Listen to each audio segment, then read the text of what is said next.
there is Indian Standard Time and then there is 4G Standard Time. There is no other universe in which a book event would start 3 minutes before its scheduled time. I want to start by saying Jai Hind. Let's hear it once more. Jai Hind. It is a great honor and privilege to stand here this evening. It is a seminal moment in our contemporary history. It has been a week where we now know without doubt, not that any of us had any doubt, but we now know without doubt that India's armed forces have delivered a body blow to our adversary in Pakistan. Satellite images, videos, everything is there for the whole world to see. And even newspapers normally hostile to India's interests, newspapers that don't understand us, the New York Times and the Washington Post, have been today forced and compelled to publish these satellite images and acknowledge that India's armed forces have been able to inflict devastation of the kind on Pakistan and its air bases, and some suggest even the entrance to its nuclear storage facilities, a pain so dire that Pakistan had no choice but to dial us and ask for a ceasefire. Let us pay no attention to an American president who likes to talk a lot off the cuff. Today, even he has backpedaled. Even he has backpedaled to say, all right, I didn't do it. I just helped. So that's some improvement. We know that our military did it. And so, to all the men and women of the armed forces, our tributes, our salutations, our gratitude. We are because you are.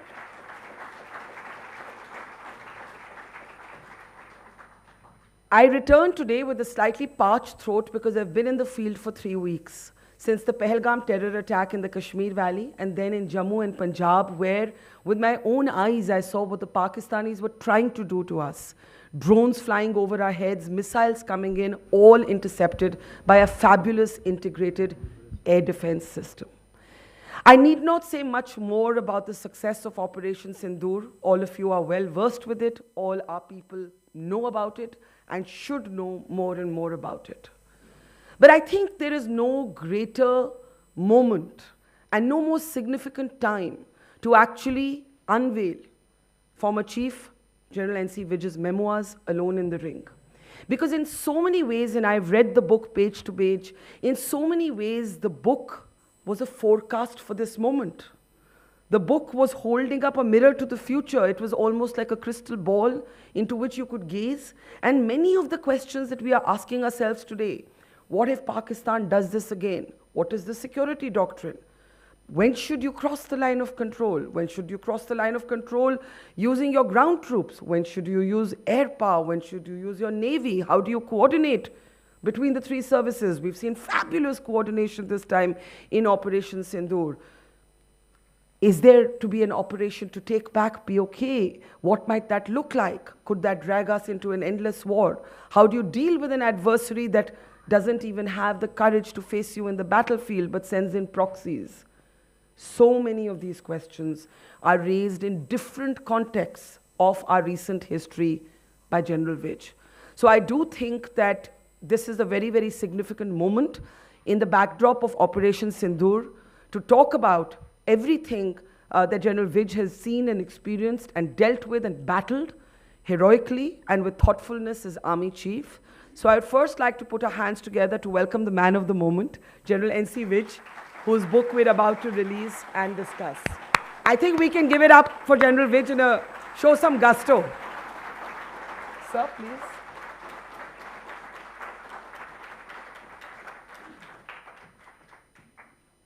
Please, sir. Thank you,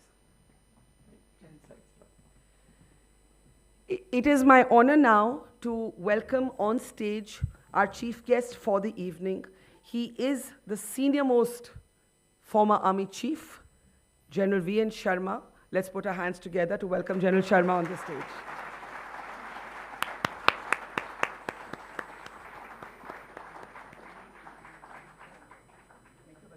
Good evening, sir. Please have a seat, sir. Please. Please. And last but never the least are two very favorite generals to whom I often turn to understand things that I cannot understand. I will call them, can you explain this to me? Can you explain this to me? Mujhe kuch samajh nahi aa raha. So I think I'm going to be doing a little bit of that today as well. General Atta Hasnain and General Raj Shukla, can we please have you on stage?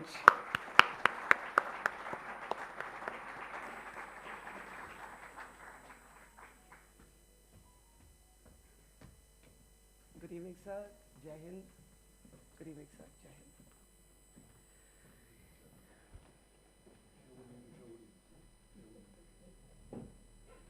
Okay. So the way this is going to work, most of you are Fauji, so I don't have to impose any rules. You'll follow them on your own, and if they aren't there, you'll make them up like you build bridges, you'll build rules. But the way we've set up the evening is we're going to hear from General Vij and General Sharma, and then we'll have opening comments from General Hasnain and General Shukla, and then I will have the privilege to ask a few questions, and we'll also open the floor for questions. We'll try and keep this as conversational and interactive as possible. We'll also try and join the dots between what we have learned from General Vij's very, very substantive experience to what we are dealing with today. So without further ado, I would like to, in fact, call the author of the book, the man of the moment, General N.C. Vij, to please address us. Thank you.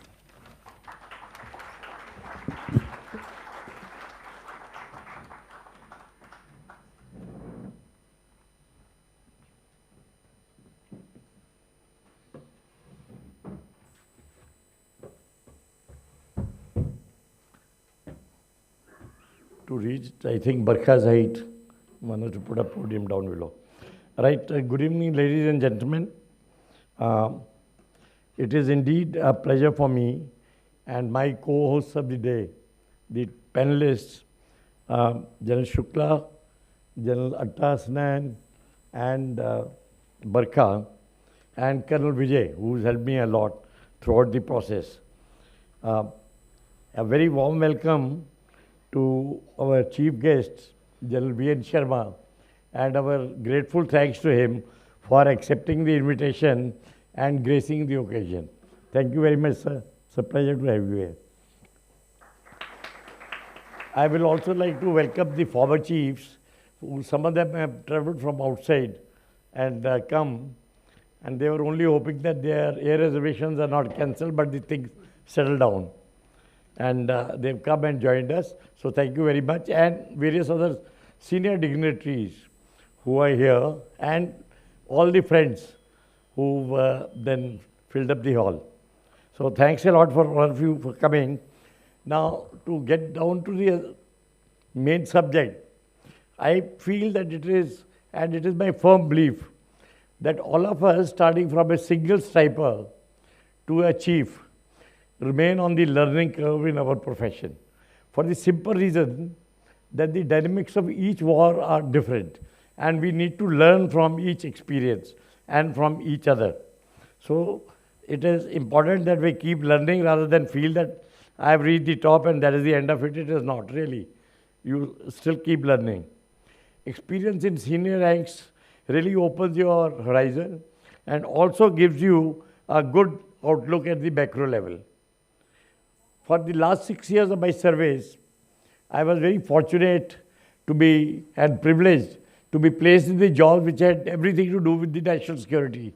So this book is based on that experience and covers the following subjects primarily. Number one is the leadership and the decision making in difficult times at the higher level. Number two, to pay tribute to the brave soldiers and officers of the Indian Army.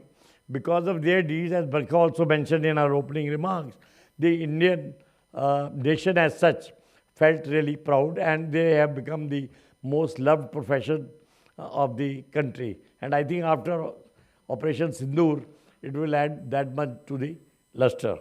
And last but not least, develop the flexibility in the minds of commanders so that they can deal with the fast changing situations comfortably and without any hassle.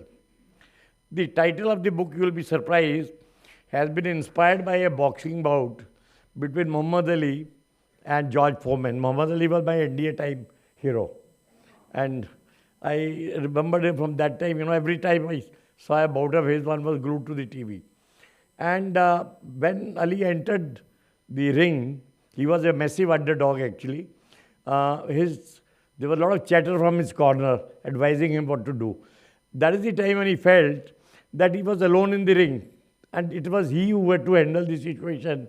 And he shut his mind to all the outside chatter and all the advice. So that is what happened. And in the 6th round, he won a spectacular knockout. But I want to extend this analogy to our armed forces, where it is the commander who is ultimately alone. After all the advice, the burden of responsibility lies on his shoulders. Whatever he does, good, bad, or indifferent, that lies on his shoulders. So for that reason, I think to say that you are alone in the ring at that time, because I'll also mention the book later on, at times you take decisions which are not popular at all. Actually, there's no sport, but you do take, because that is your job and that is your bread and butter. Now, chapters in this book have various significant events and significant initiatives which have influenced the security paradigm of the country. So, to that extent, these are important. There are many of them, but what we have done is that we will go by, I'll give a very brief perspective and description of what is there. So, you will have to bear with me for about 25 minutes more, and then the individual panelists will also take on their own impressions. Now, we start with the India's wars, and first of all, the Kargil War. There was no doubt in my mind whatsoever that my first chapter has to be Kargil. In any case, our moderator is also, she got her name from Kargil time. And the fact is that the Indian armed forces did very well. The Navy was perhaps not involved that much at all, but Air Force and the Army were thickly involved, and they did a marvelous job. And we need to pay tribute to those soldiers of that time. That war was fought 26 years back, and last year the Silver Jubilee was initiated. Now, this was not really a conflict between two nations. It was, frankly, a story of deceit and cheating by the Pakistanis. And they did it audaciously while our Prime Minister was on a Lahore bus yatra. That was the time when the infiltrators were intruding into the Kargil heights, which were vacated by the Indians. So that's what they are. But the performance by our soldiers and the sacrifices made by them are really a testament of the fact that the human element in the armed forces still remains very important. I have always given a lot of importance to that. And one can, whatever weapons you may have, whatever instruments you may have, ultimately is the human being who matters.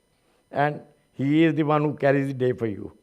And Barkha, as I have already mentioned, he made her name in that particular conflict.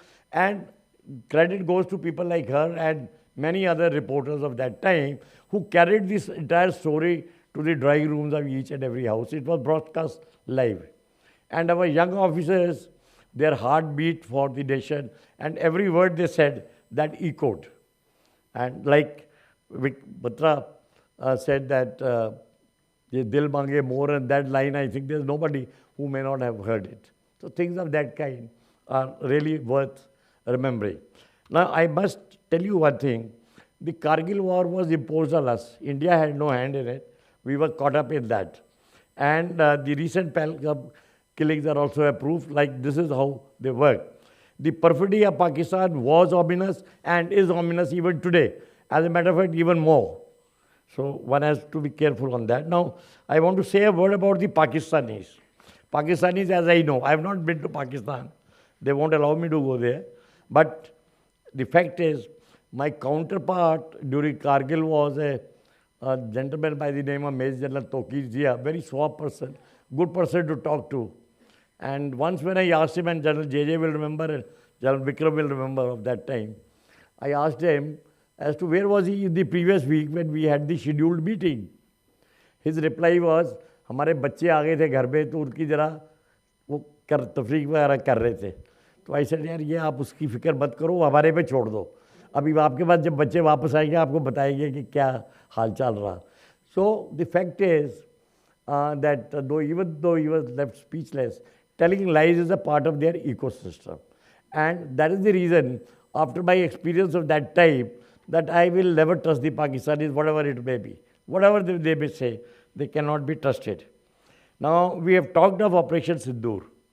I am just wondering if this particular doctrine, which has been now issued, 3-paragraph doctrine by the government, if that was there, would we have fought Kargil the way we fought?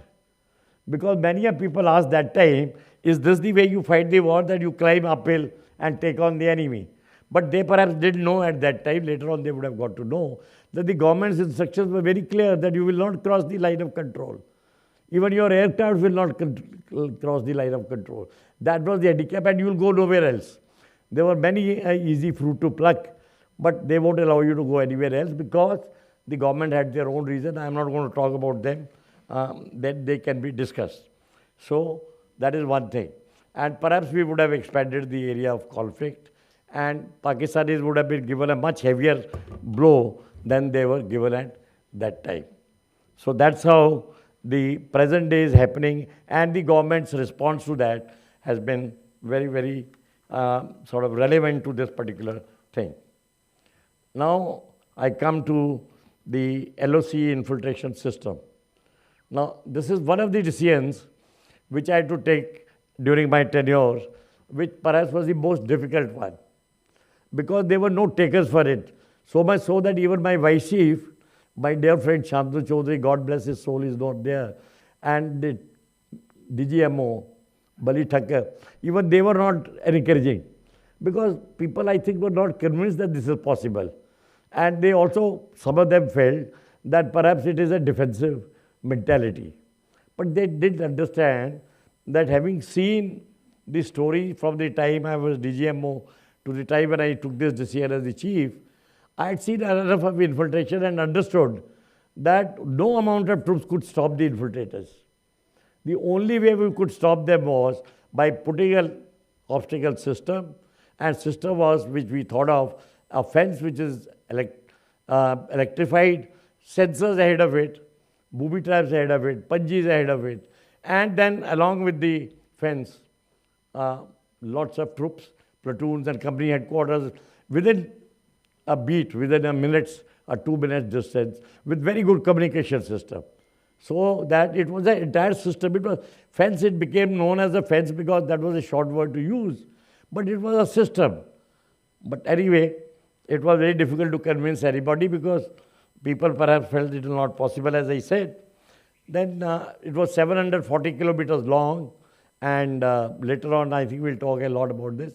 And starting from Chenab River in the LOC, going right up to the Zojila Pass.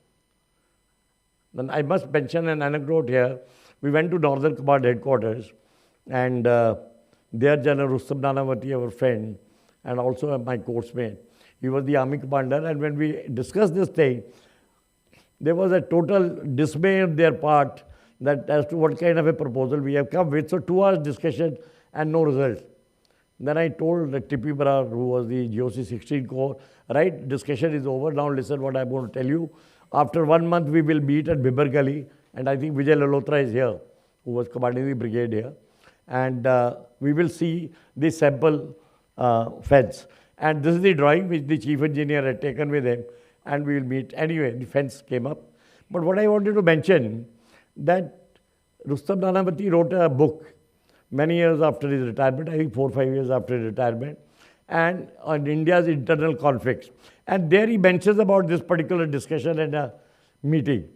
And he said, I have resisted it like hell, but I am glad that Nirmal Vej, who was the chief and the author of the architect of the thought process, won't budge. And he flatly refused to listen to anything. But I am glad that this has been such a tremendous success.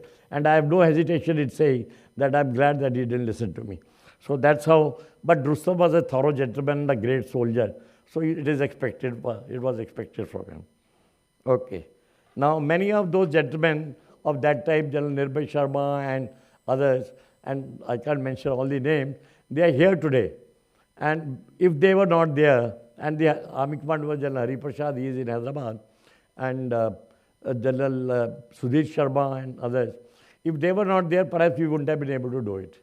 It's those commanders on the ground and their subordinate chain. And but Atta, I can't forget Atta, the most bubbly of them, and who followed the fence. He hasn't left the fence ever since. He was the brigade commander in Rudi. Actually, it was in his brigade headquarters, Atta, if I'm right, where we took a decision that there will be a continuous fence. And your headquarters. So that's how the things went. Okay. I come to the next operation, that is Parakram. Now, Parakram was the story of an outcome of the Pakistanis stabbing us in the back once again, soon after Kargil.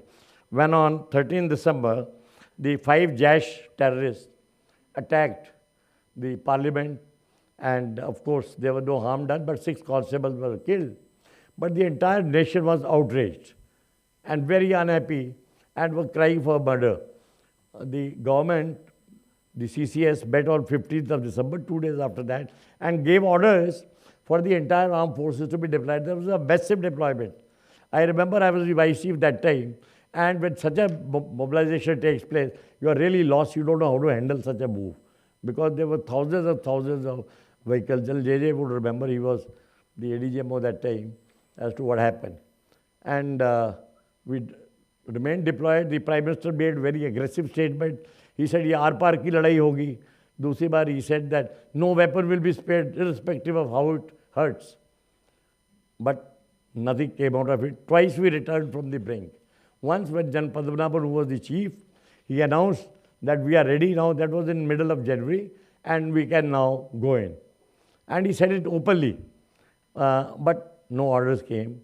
Second time when Kaluchak camp was attacked, and there were 15 ladies and 8 children who were killed, murdered at night, 23 of them, and that even then nothing happened. So everybody was wondering as to what is the thing. And when the army deployed and the chiefs asked the government as to what is the military aim, that is the first thing you will ask. What do you want me to do? The reply was, आप पहले deploy हो जाइए, उसके बाद आपको orders मिलेंगे. But those orders never came. And we kept waiting 8 months, we remained deployed, and after that the army was pulled out. And the government felt happy that their aim had been achieved. But I really do not know what were they trying to do. And that's what I've tried to analyze in this book. Was it a coercion? Or was it, were we trying to show a strategic restraint to the world that we are a responsible nation and we don't want to do anything in a hush? Or what was it? Or was it an omission? But I do not know. But I think in the minds of the government, there was a fact that there are nuclear weapons around, and also the fact that financially they are not very well off. Thirdly, they did want to perhaps stumble into a war because just to assuage the feelings of the public. Well, that only they would know. But one statement which is very revealing, and perhaps that will give you an insight into their mind, is by Mr. Jaswant Singh in his book, A Call to Honor, where he writes that the toughest job for him was to convince his 3 chiefs about the value of strategic restraint. Now, when he says that, obviously it is clear that the government never had the intention to go in.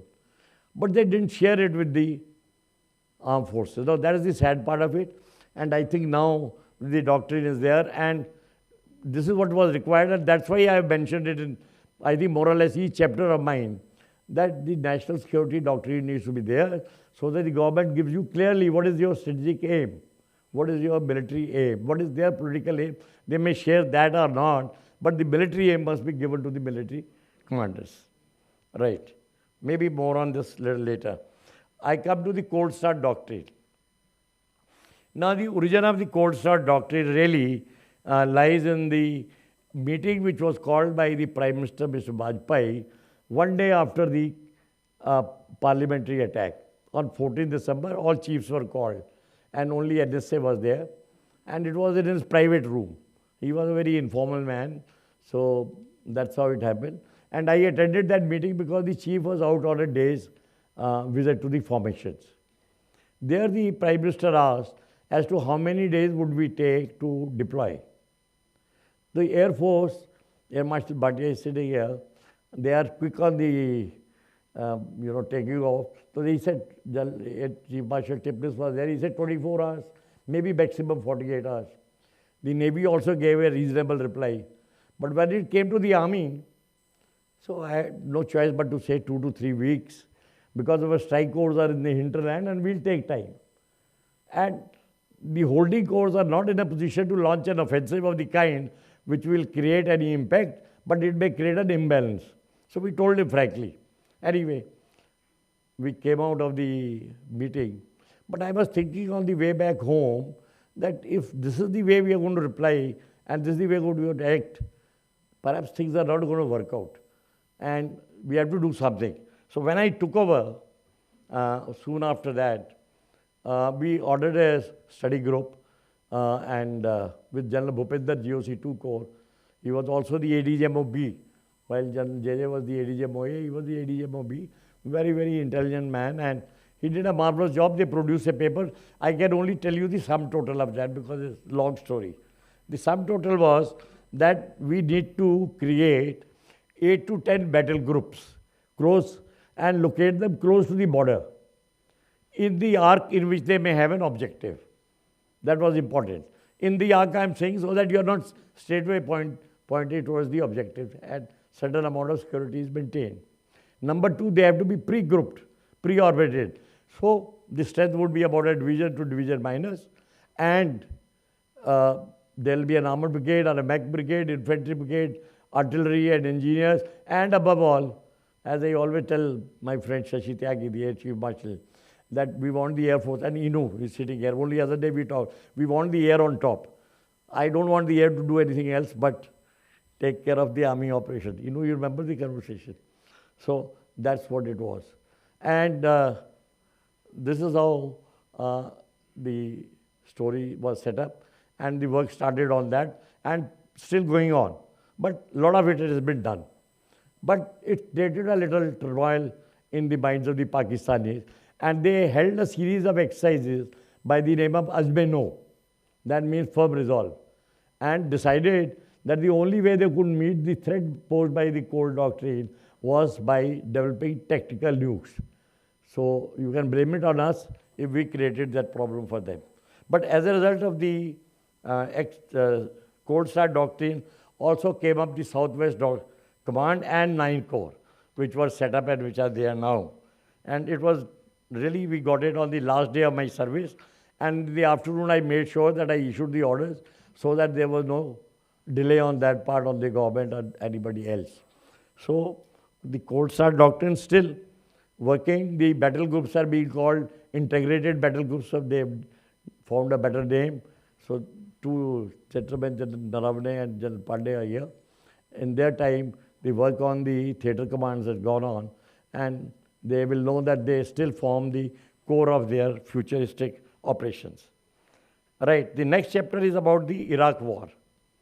Iraq War started on 20th March with the Operation Iraqi Freedom. And we all saw on the TV that snippets of that operation, shock and awe. And within a month or month and a half, the US people made a request to Government of India to put feet on the ground and boots on the ground and send Indian soldiers. Now the government naturally, as it has to be done, they asked everybody's views. I don't know what was the view of the MEA. I believe it was divided, but I am not sure of that. But the strategic group was very keen to go. The think tanks and the strategic group, for the three reasons. Number one, that it will increase the influence of the Indians. Number two, the fact that we may get an entry into the Security Council because of our performance there.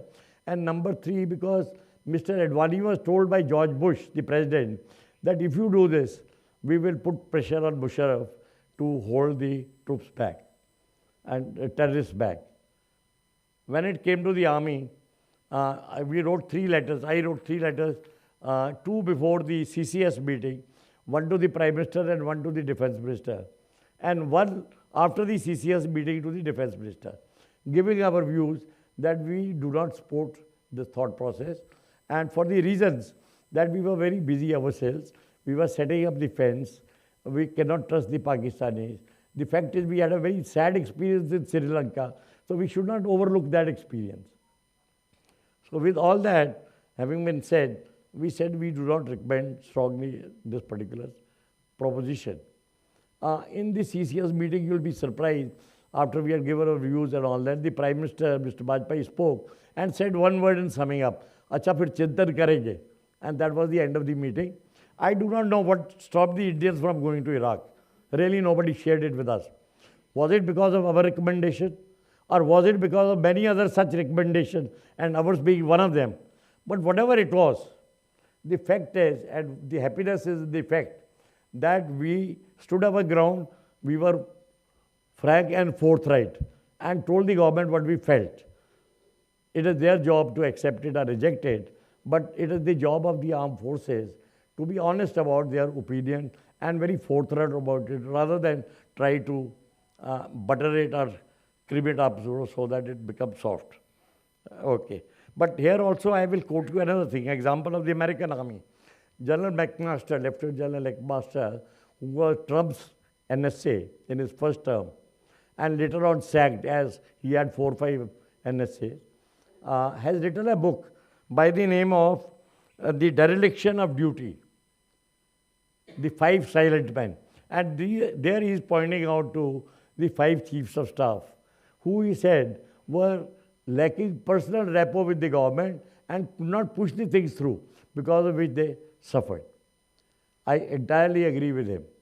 This silent man is a problem.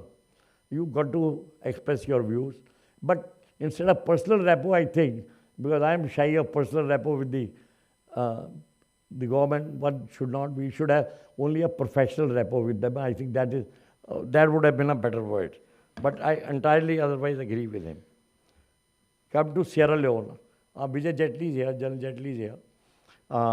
Now, I'm sad that many of us do not know about this very beautiful battle which was fought 10,000 kilometers away from our homeland in the coast of Atlantic. We were part of UNAMSIL, the peacekeeping force, and there were 223 soldiers of ours and 11 observers, military observers, who were taken prisoners and hostage by the RUF, their Liberation Front. 1 month went on and nothing happened, nobody got them released. And their problem was that they were working under Article 6, and under Article 6, you cannot use your firearms. So after a month and a half, the government ordered a delegation to be sent to that area. And I was told to lead that delegation, and Mr. Lali from the Ministry of Defense and Ambassador Srivastava, who was that time in the UN and is present here today. He is participating today in the discussion here.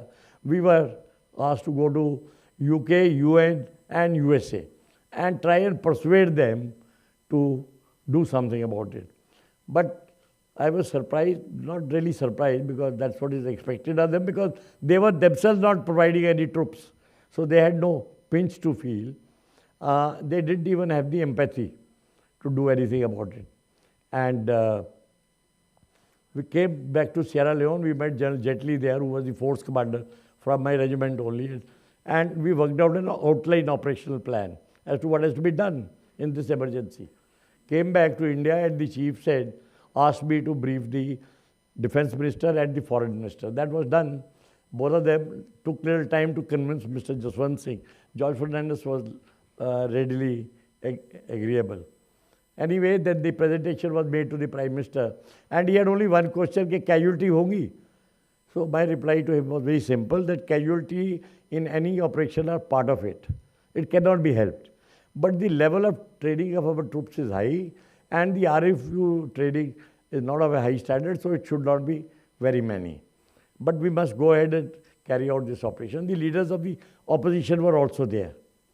Actually, one of the leaders of the opposition asked a question, why are we there in such a trouble spot? We should have been careful in sending it, but anyway, that was part of their job. Soon, a battalion, that is 18 Grenadiers, were the bravest of the brave who became later, earlier rather, and 2 para-commando companies, mech company and attack captors and engineer company were dispatched. On 13th to 16th July, The operation was carried out successfully, and I must congratulate General Jetli, who did a marvelous job there. And we had only one casualty, and that too a driver. So that is the story of Sierra Leone, which we must remember. General Jetli has recently released his book on this, but he's written great details on all the 5 phases of the operation. I come to the last but one chapter, and that is about jointness, integration, and theaterization. I will not talk much about it because it's a very long chapter, and that is really the buzzword of the latest developments.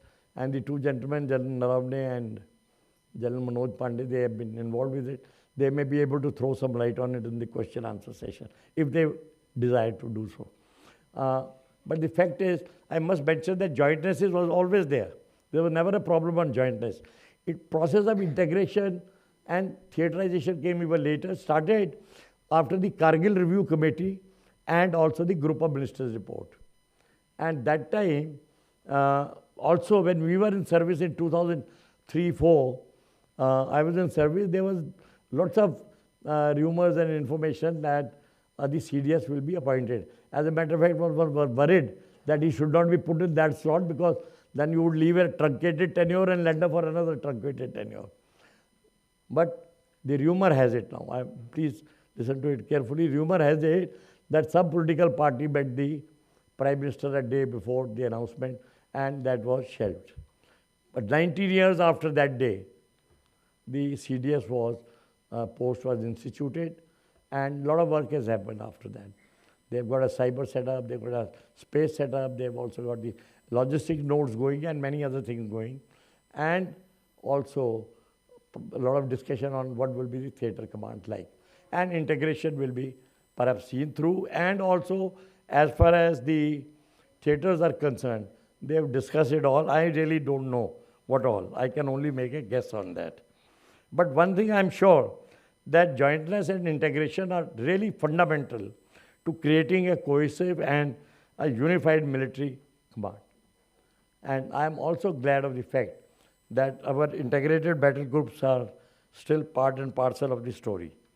And now, while I will not speak more on it, but one thing I would like to say, that the questions which need to be answered and perhaps will get answered in the question-answer session. How many theatres will be there? Which all theatres will be there? How will be the command and control setup, which is very important. I think that is one of the most important issues. What will be the role of the chiefs? I heard lots of things like the American Army pattern, but I really hope it's not like that. And also, what will be the new post which will be created in the IDS, which was also set up in 2002 end, and now will start functioning for this particular job. Okay, I come to the last chapter, and that is administrative reforms. I was privileged to carry out some administrative reforms, and I would say that not everything gets done in one tenure. A lot of them were carried over. Like Manekshaw was started in my time with all the money sanctioned and design and all that worked out. I didn't know the design of my own house, let me be honest. That my wife did. But that design we worked very seriously on. But it was completed in the tenure of General J.J. and General Deepak Kapoor. So, but many things were done like ECHS, Manekshaw was done, AVS committee, where we promoted 19,500 officers on one day. And in Gopinath Bazaar, they didn't have the epaulets for people to wear because everybody was upgraded. So majors became lieutenant colonel and it was time scale promotion. But so that is the story of that time. But thank you very much, ladies and gentlemen. I'm grateful to you for listening patiently. And now on to Barkha. Thank you.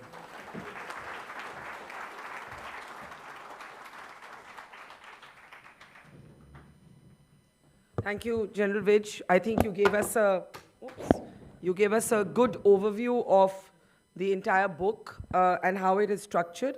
I now want to call General V.N. Sharma, please, if I may, the chief guest for the evening, to talk a little bit about all the issues that confront us as we look at our security doctrine.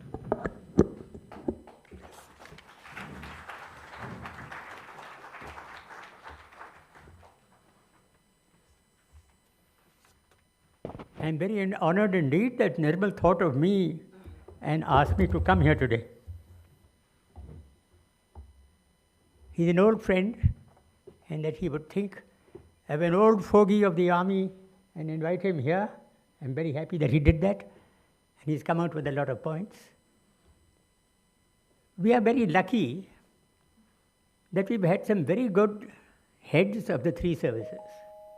Not only chiefs, but army commanders, corps commanders, major generals, and the equivalent in the Navy and the Air Force. I've begun to think, I don't know if you agree, Indians have very sharp intellect and very good brains. I don't think anyone in the world can compare. Why that is so, I'm not going to go into that. I'm sure you have as many ideas about that subject as I do.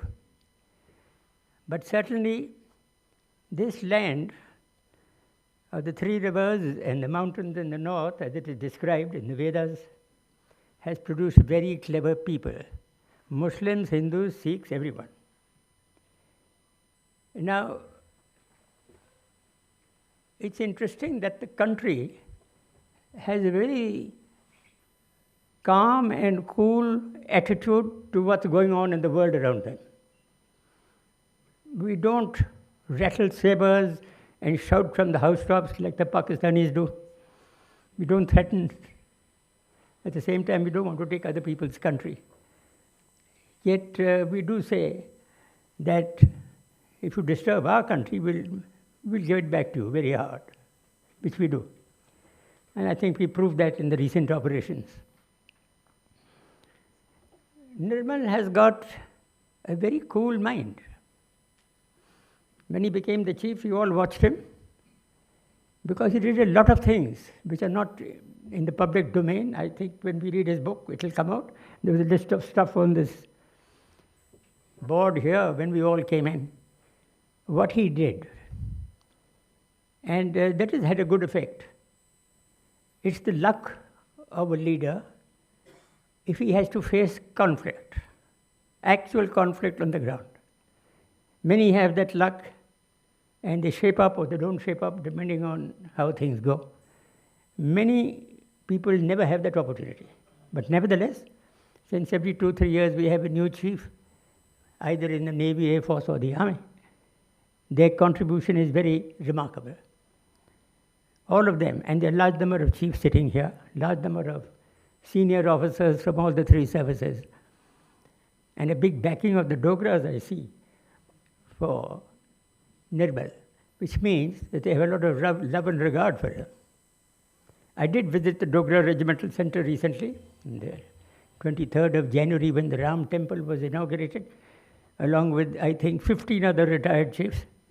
And I must say the Dogra Regimental Center was extremely well run, and they all spoke to me about Nirmal Bey. They also had a museum of the great Katoch, who the Alexander's armies called Porus, which they have in their museum, and explained to me that these are fighting men, and they are honorable men. Now, about a few points that I thought of.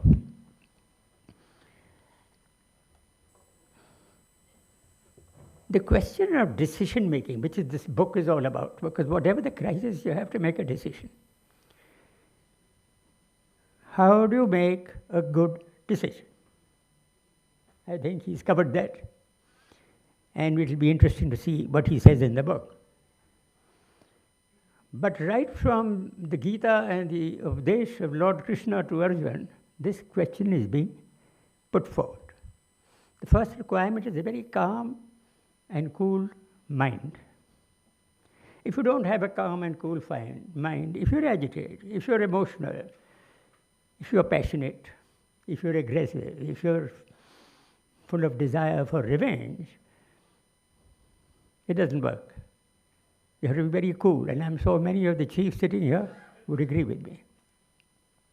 How do you get this cool mind? It's up to you. There's a lot of practice required for that.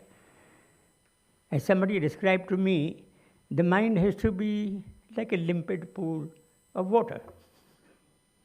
When you look into it, It is God himself who gives you the answer. But if you have any emotional response, if there's anger or revenge, fear, agitation, it's like putting a pebble into that crystal clear pool of the mind. Ripples come on the surface. You cannot make a clear, concise, adequate decision for whatever action you have to take. Not whether you... I'll quote you the Sermon on the Mount, one sentence that the Lord Jesus was asked. When somebody told him, Lord, my brother slaps me every day. What should I do? And the Lord said, turn the other cheek. Many people think that perhaps if you keep turning the cheek, you'll keep getting slapped. But the implication of that is much more than that, is much deeper than that. The immediate anger, impulse to take revenge must be controlled. The cool mind is required to make a clear decision that if he's slapping me every day, what am I supposed to do? Why is he slapping me? Now, if it is your fault, you can apologize. If it's not your fault, you can decide what action to take, even if you have to kill that person. So it's not that you're not aggressive. This is non-violence. Now, just talking about non-violence, of course, in this country, we've heard a lot of non-violence that Mahatma Gandhi told us about. This question of non-violence, Mahatma Gandhi's non-violence was, let me call it, a political non-violence. The British Indian Army was under the British. They had all the weapons, machine guns, rifles, same as the police. And if you, as a crowd, agitated or threw stones or fired some bullets, they would mow you down. So that was not the answer. Therefore, satyagraha. We were sitting there, like the Mahatma practiced in South Africa before he came here, and he did it here also.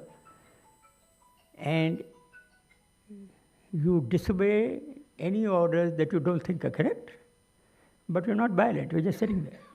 It's for him to take whatever. It's not easy for soldiers and police to shoot people who are just sitting there. And that's fine, to gain independence for this country.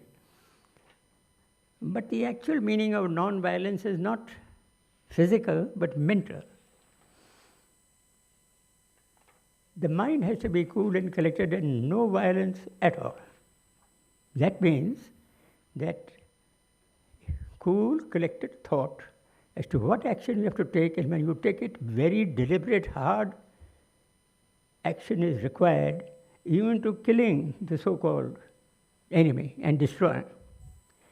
I think Mr. Modi gave an example in the last few days as to how a cool, collected thought can function, and careful, deliberate action.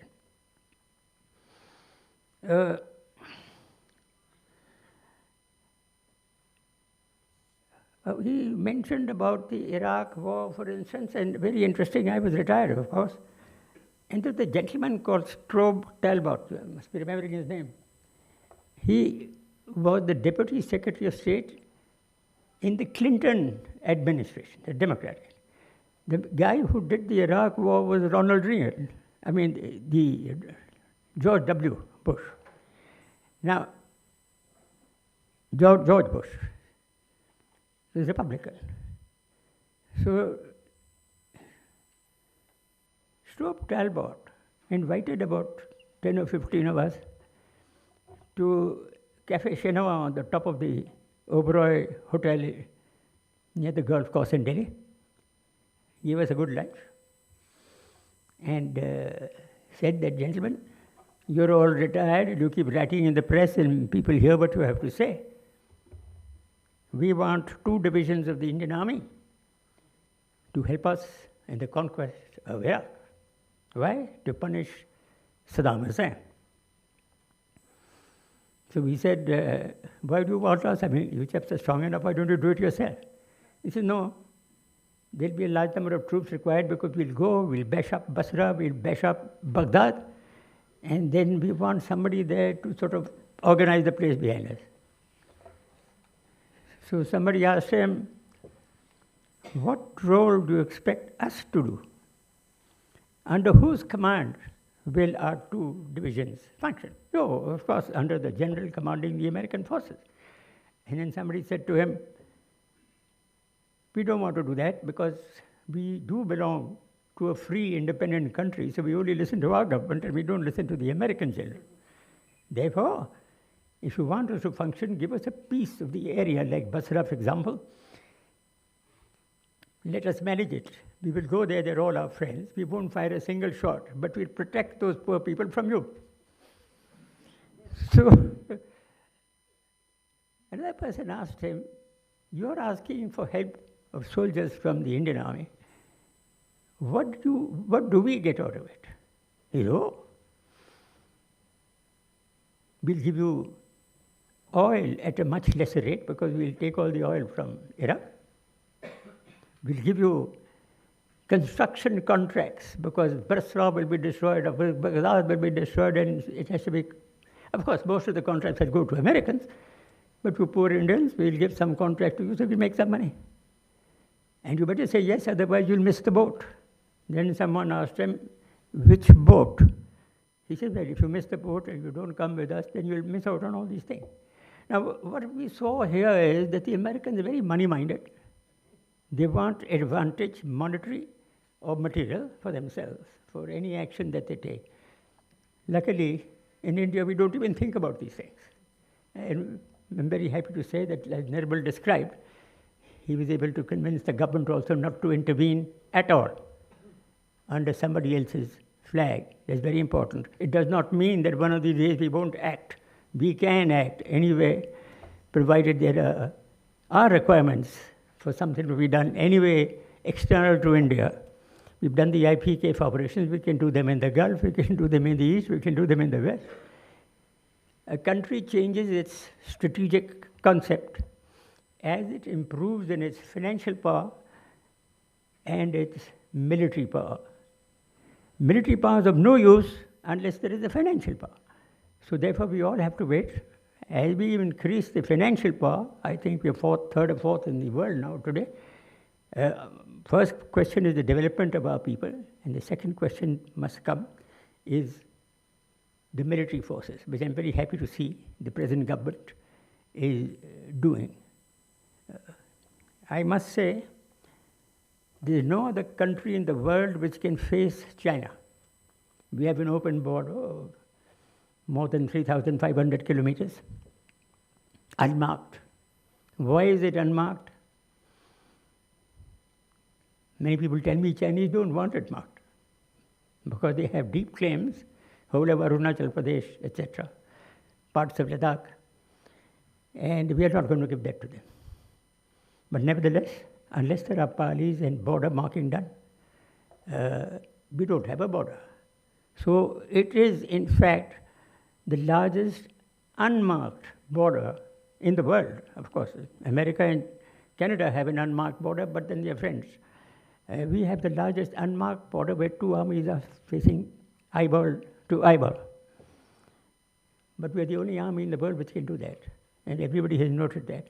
And now with the technology that we saw in the last few days, I think we can match much of the technology that anyone else can throw to us.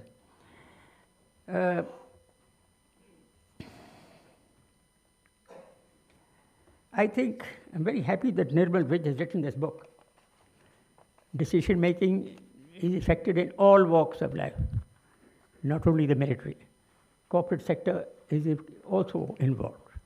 The only difference between a leader of the army and the corporate sector calls it management because they are money oriented. They have to make more profit. And if you are working in the corporate sector and you have not produced the type of profit that you expect, you are out. In the military leadership, the main point about a leader, he has described it. He has to, A, lead from the front, which we are taught, right from second lieutenant. That means the first set of bullets he receives. Secondly, everybody below him must know that he is ready to sacrifice himself for the people that he leads. He protects those who are under him from those who are above him. Many people say that, oh, this thing happened, this is very bad, that company didn't do well, and that major is no use. No, if he's under you, you have to train those people, bring them up to the standard. Everybody can be brought up to standard provided he's shown good leadership and a helpful path by the leader. You have to back those people. And if something goes wrong, you take the rap yourself. You don't let it pass down to your subordinates. Thank you, Nirmal, for inviting us and for writing this book. Thank you very much.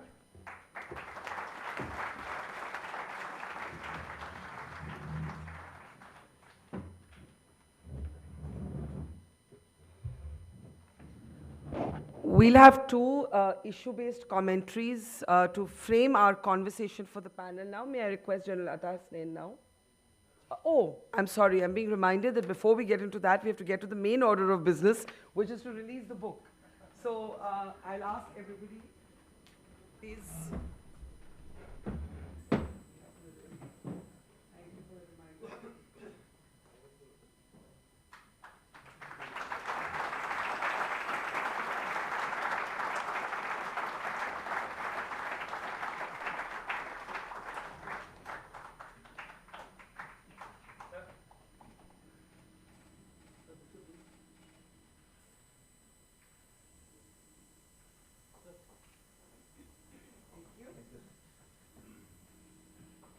General Hasnain.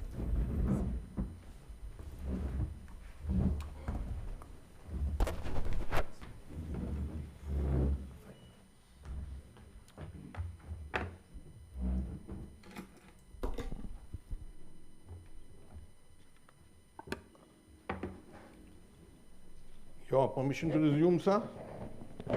Thank you. Good evening, ladies and gentlemen. General Vitt, sir. Sorry, General Sharma, sir. General Vitt, sir. Former chiefs, so many others in whose eyes one just looks and finds recognition. It's a pleasure and an honor to be representing you here. Actually, all of you should be here.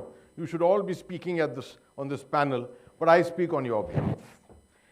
In the 8 minutes under the sun that I have, let me try and contextualize some of what General Vidge spoke. First of all, it's a great honor that you have given me, sir. No one gives the honor to someone 15, 12, 13, 14 years junior to you to write blurbs for your book or to come and speak on the panel for the release of your book. So I'm really deeply honored. But let me contextualize some of what you said. The Indian victory, what is it due to? It all started with Pahalgam. That was the initiator. How did Pahalgam happen and why did it happen? Because Pakistan had lost its relevance in Kashmir. It had lost its relevance, was restricted to doing its activities south of the Pir Panjal, could not carry out any actions in Kashmir per se. A fantastic tourist season was on. 8 lakh people had visited the Tulip Garden. Why did all this happen? Because Pakistan had no resources inside the valley. The strength of 3,000, 3,500 terrorists who lived there during the time of General Sharma in the year 2003 had now dwindled down to 100 to 130 terrorists. How did that happen?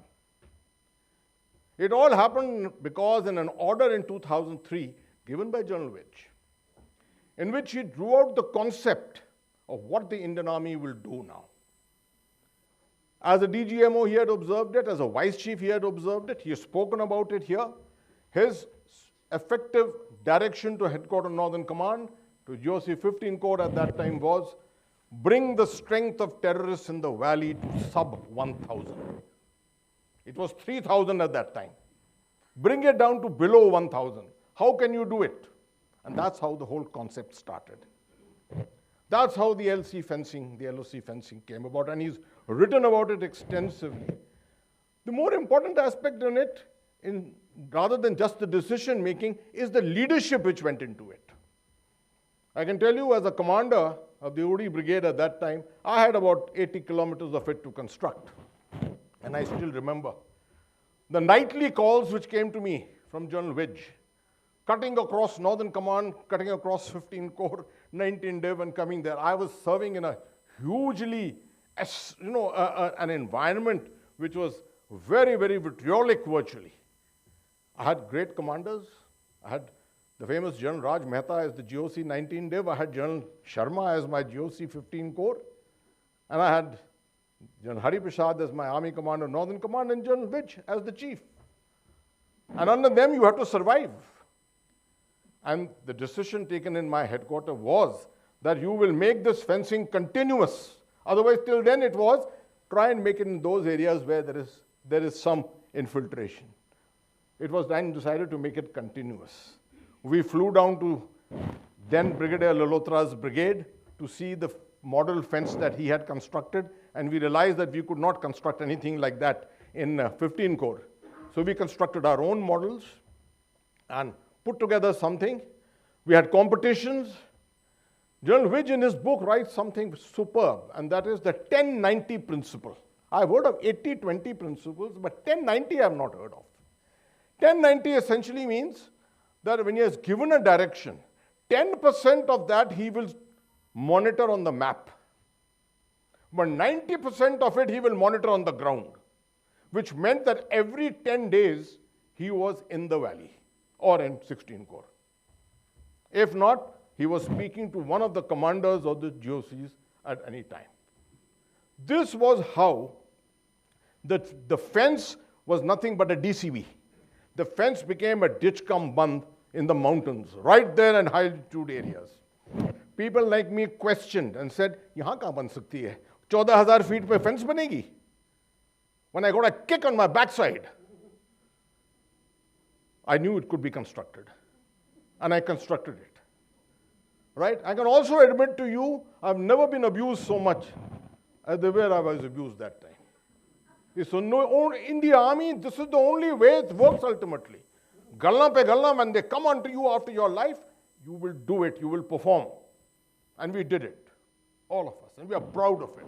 It's because of that, a thing called the mathematics of terror, which needs a little explanation to you.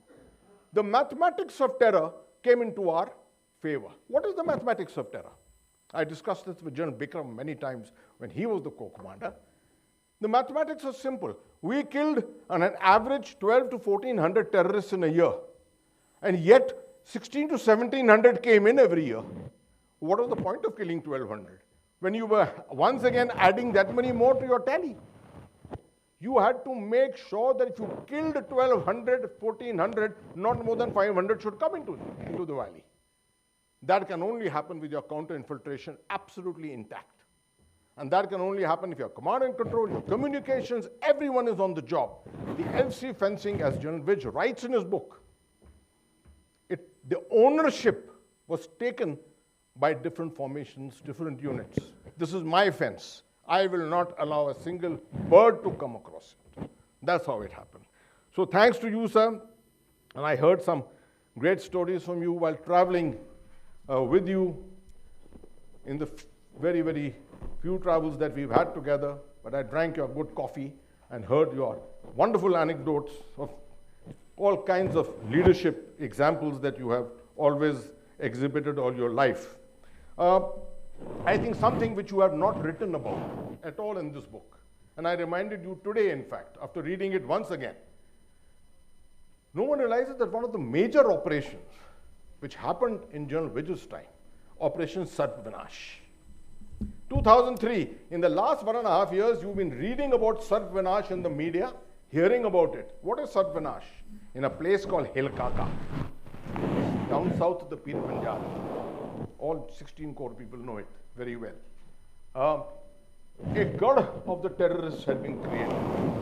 Everyone is talking today about Jammu region having a larger strength of terrorists operating, etc. This is the area from where all the activities took place at that time. And it is under General Vidge's direction that Operation Sarvinash was launched by General Lider, Hadi Lider, in 2003, April 2003. Very simple thing. All those years we had been making forays to Hill Kaka to try and bust it. We could not, because we could not reach there in that time frame. 72 hours self-contained, you couldn't reach there. And therefore, what was important was to make sure that when you send your teams up, when you send your patrols up, your search parties up, they should have the sustenance to be able to continue that operation. And that is why helipads were constructed in the high altitude areas, stocked properly, and that's how the operations were conducted, by which we could sustain those operations over a period of time. 55 terrorists were killed in a period of about less than a month and a half. Something which General Wij has probably forgotten completely. That's why his achievements are so many that he doesn't even recount them himself, and he needs people like me to come to his assistance to tell him about that. My last point. I think operation-wise, things are great operationally, of everything which has been written about. What really needs to be counted here is some of the things which have perhaps not been mentioned so far. In 2004, before he handed over command, you had a new command headquarters. Southwestern Command came into being. You had a new corps headquarters. Headquarter 9 Corps came into being. We had been wanting this for years and years. 16 Corps was so big that it could hardly control operations south of the Pir Panjal. And we needed an additional corps headquarters. That is what happened in his time.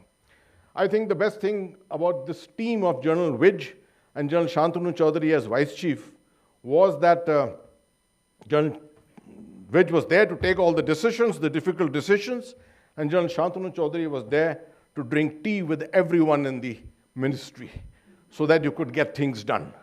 That's how this team really worked. And if you really look at it, at the end of it, Married Accommodation Project, ECHS, right? AV Singh Committee execution, all these decisions happened at this short period of time. So one can go on and on, sir, but I think it's very important that people today should know it.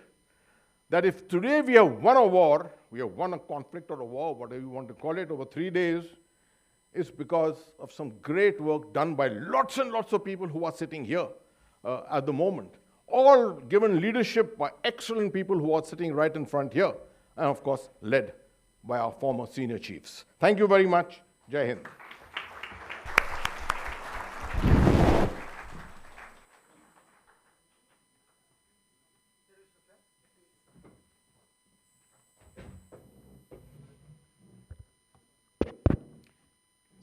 General V.N. Sharma, General N.C. Wij, former chiefs, General Syed Atta Hasnain, Barkha Dutt, soldiers past and present, friends, colleagues, ladies and gentlemen. Good evening, Jai Hind. My brief remarks are something like this. You know, this book, Alone in the Ring, was due for a July-August 2024 release. MOD clearances, thankfully, came in the way. In a hindsight, not a bad thing to happen, because the issues, subjects that the book traverses are resonant with the crisis of our times, Pakistan and the terror calculus. So I think that delay is very good because it makes this a very topical release, not only in terms of renewed interest, but also to draw some relevant comparisons. Now, the book is, may I say, painstakingly a well-researched effort, extremely lucid, very readable, thoughtful, carries a wide sweep of our national security challenges. It must be read. It's a very substantive book. But in the brief time that I have, I shall, as I have been asked, focus on 3 issues. And that's what I've been told. One is Op Parakram. Second is the manifestation of what came to be called the Cold Start. And the third is Jointness, integration, and theaterization. So I've read this book some time back when it was initially given to me by General Wij.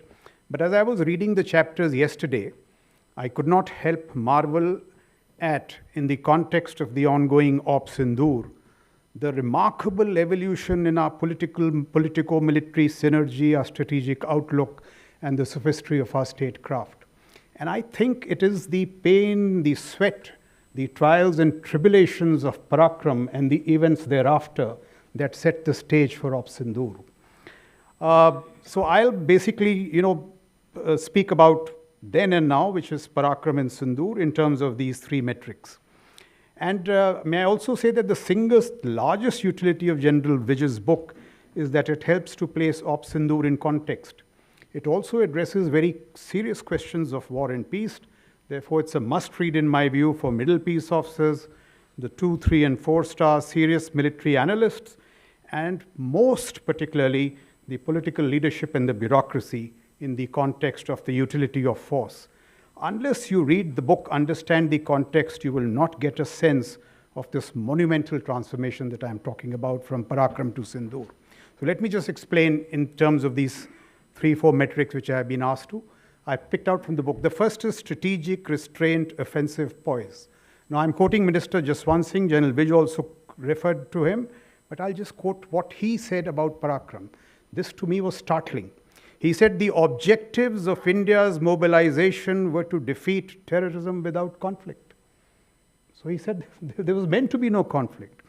He says the objective of Parakram was to contain the national mood of teaching Pakistan a lesson without conflict. These were the stated objectives. I'm quoting Mr. Jaswant Singh, sir, from your book directly. And the third one that he pointed out, what General Vij pointed out, Mr. Jaswant Singh says, my most taxing challenge during the confrontation was to get military chiefs to recognize restraint as a strategic asset for avoiding conflict. I mean, I'm amazed. This is what chiefs are supposed to do. We are supposed to fight. And this is Mr. Jaswant Singh, one of our most respected ministers, General Padmanabhan.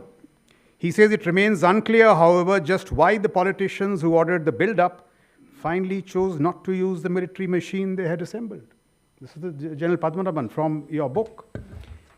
And then it appears to me strategic restraint became a matter of such highbrow intellect, it became so deeply ingrained into the tone and tenor of our strategic outlook that we failed to discover the utility of force. And it became paralysis. And it translated in a larger sense, and I am now quoting how it went into the national mood. I recall Mr. Arun Shore, I think, who reflected the frustration of those times when he said, not an eye for an eye, not a tooth for a tooth, for one eye, both the eyes, for a tooth, the whole jaw. There was another politician, I'll not name him, he mocked at the Indian Air Force. He said, your Air Force takes off from Gwalior or zoom karke Ambala mein land kar jate. He was mocking the utility of the instrument of force. And then there was Mr. KPS Gill, who offered some, I thought, very sane advice when he said that the war on terror will not be won merely, and I underline this, merely by chasing the terrorists, but by overwhelming the adversary.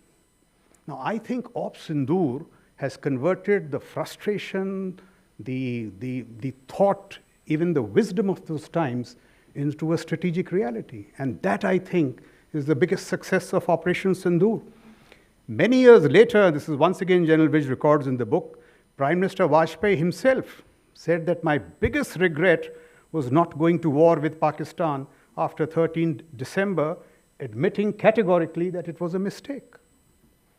Now, if this is the wisdom of, these are the lessons, the trials and tribulations of Parakram, Op Sindoor, as I saw it unfolding, and I have no insider information, as I saw it unfolding, we saw some remarkable political, military clarity convergence. At least we saw over those 3-4 days, there was no dithering, strategic restraint had gone, and therefore it manifested into great offensive poise.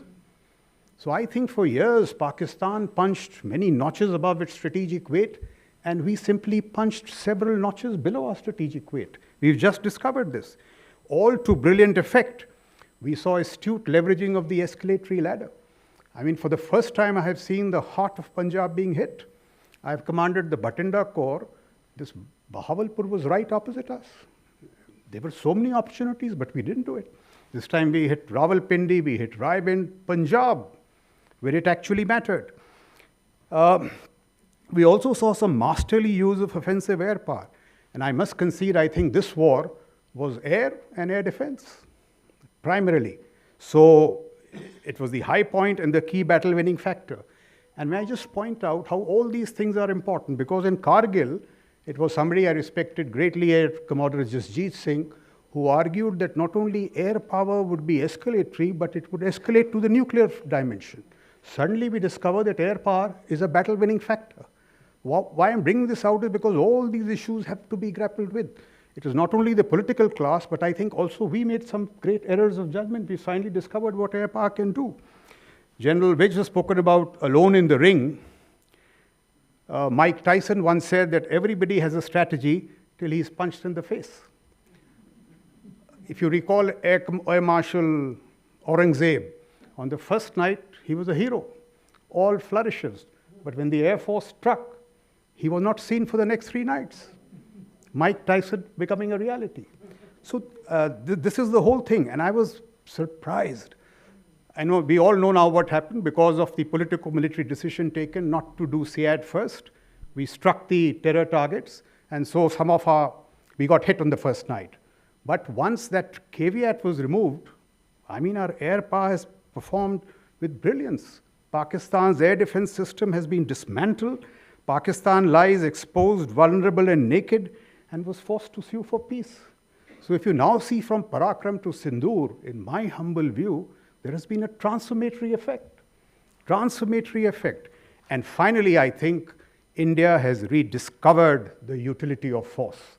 I think that is the central lesson to draw from your time, sir, when you wrote this book, and what we did today. May I also point this out, and this is once again from the book, how it translates today. Why this calling of the schoolboy nuclear bluff is so important. So as General Widge records, this whole crisis of Parakram came to another boil quickly. We all know, 14th May 2002, 3 terrorists dressed in Indian Army uniforms killed 34 sleeping soldiers, the Kaluchak massacre. And see, Mr. Vajpayee soon after says, "Aar paar ki ladai," decisive battle. And just when it seemed that we were going to go in, General Hamid Gul, by premeditated design, waves the nuclear rattle. The famous refrain that, "What are nukes for?" We see it being done so many times. And thereafter, 6 June, Gauri is tested, nuclear capable.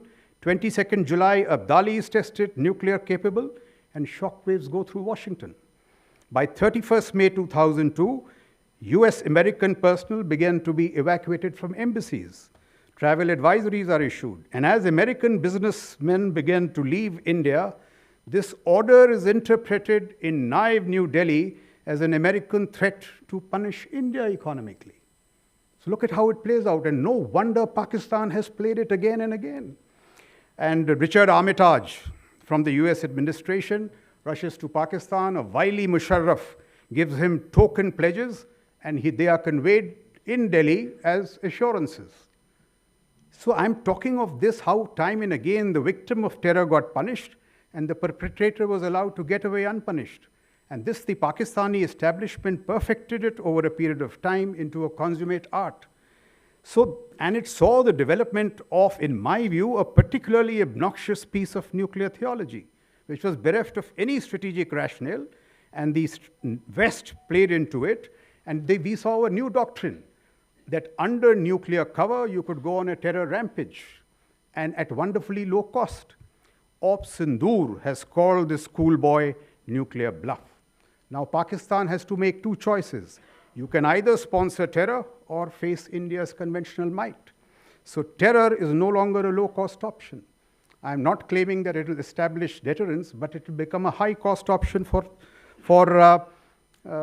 Pakistan. And you know, we have really challenged this notion of terror as a legitimate tool in Pakistan's statecraft, and the direct correlation from the book to now is what General Widge records in terms of what happened after Kaluchak. I therefore think, all the lessons of Parakram are extremely important even today. Since time is short, just 2 more points very quickly. General Widge talks of this doctrinal package or baggage of the strike course. We tried, because of the long mobilization times, the lumbering, non-utilitarian mobilization. And just now, please think of, whatever were the problems of those times, we have seen a transition from that to this new Indian military, which has become an instrument of long-range precision strike.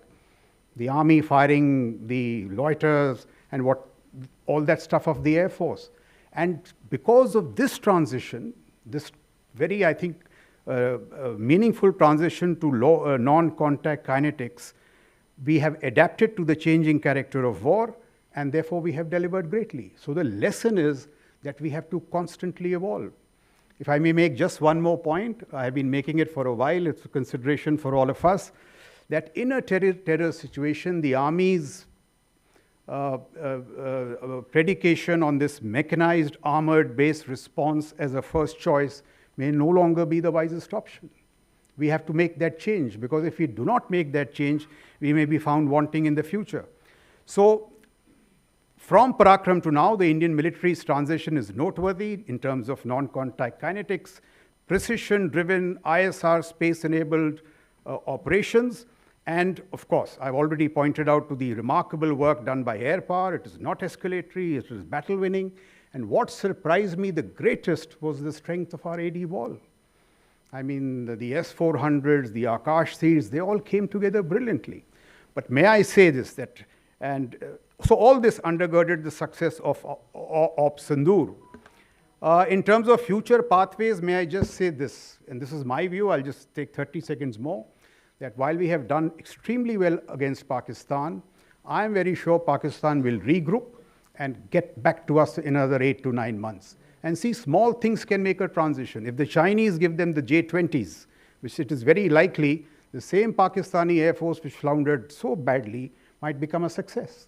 So we really have to, look at what the future pathways are. The AD wall, which was so strong against the Pakistanis, against a very strong precision strike force of the Chinese, may just prove to be very brittle.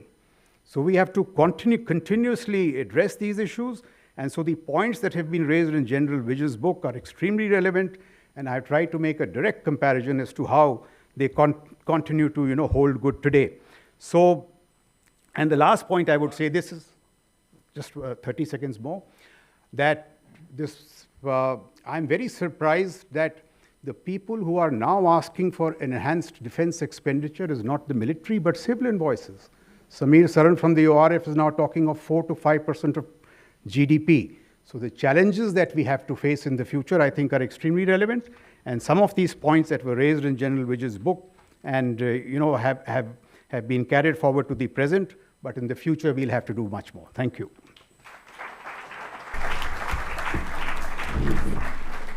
Should I get you? Yeah, it's working. Okay, I think General Shukla gave us the perfect framing for our conversation, but from Parakram to now, from Kargil to Operation Sindoor. But before we have that conversation, I know we're running slightly late on time, apologies for that, we'll try and catch up. We want to share a few moments from the really remarkable journey that General N.C. Vij has had in the military. So if we can please show you some slides now.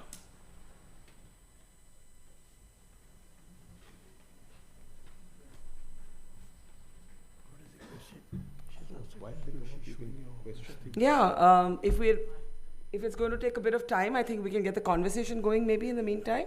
Oh, there they are. Just a moment. Don't see it on the other side.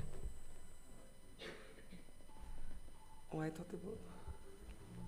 Okay, so I think those slides are about all the key milestones in General Vij's journey in the military. And I do urge all of you to read this book. I had the good fortune of being able to read an advance copy to prepare for this conversation. And as we see these slides, I think we can start the conversation. General Vij, I'll start with you. Your book begins with Kargil. And, for me also as a reporter, starting my journey as a journalist reporting Kargil to 26 years later reporting Operation Sindoor, so much has changed and yet so much has not changed. In your book, you write that the clear instruction from the government at that time was to not cross the line of control. And we know now that particularly for the Air Force in Kargil, that made maneuvers very, very complicated, because they had to actually maneuver in the mountains, provide the sort of, fire that would soften the targets that our soldiers were moving up to, but without crossing the line of control. Now, as General Shukla just said, that kind of hesitation, or some might even call it timidity, has gone. When you look back at that, and I know your book addresses this, but do you believe that that political instruction to not cross the line of control was a mistake? Would Kargil's outcome have been different had there been a freer hand to the military? Well, you are right on that account. The instructions which were given to us were very clear that you will not cross the line of control, and also very importantly, you will only launch the operations in this area. You see, militarily it is a very, very unsound proposition, and I remember that one of the former chiefs, I will not name him, he came to the MO few days after the operation of Kargil, and he told me, what a stupid way to fight. Why did you people go in Kargil?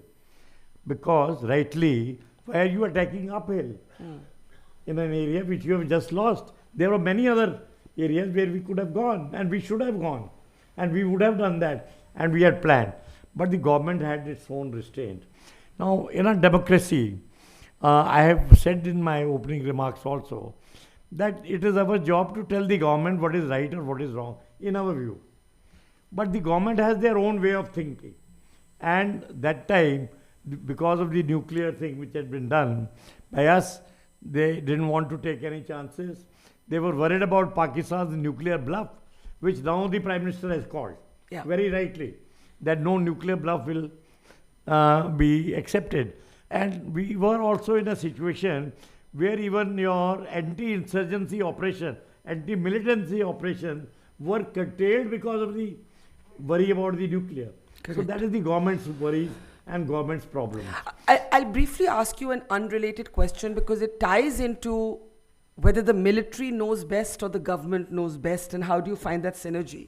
There's a different part in the book where General Vij talks about Siachen, and how when Dr. Manmohan Singh was Prime Minister, there was an attempt to sort of initiate some sort of peace process around Siachen.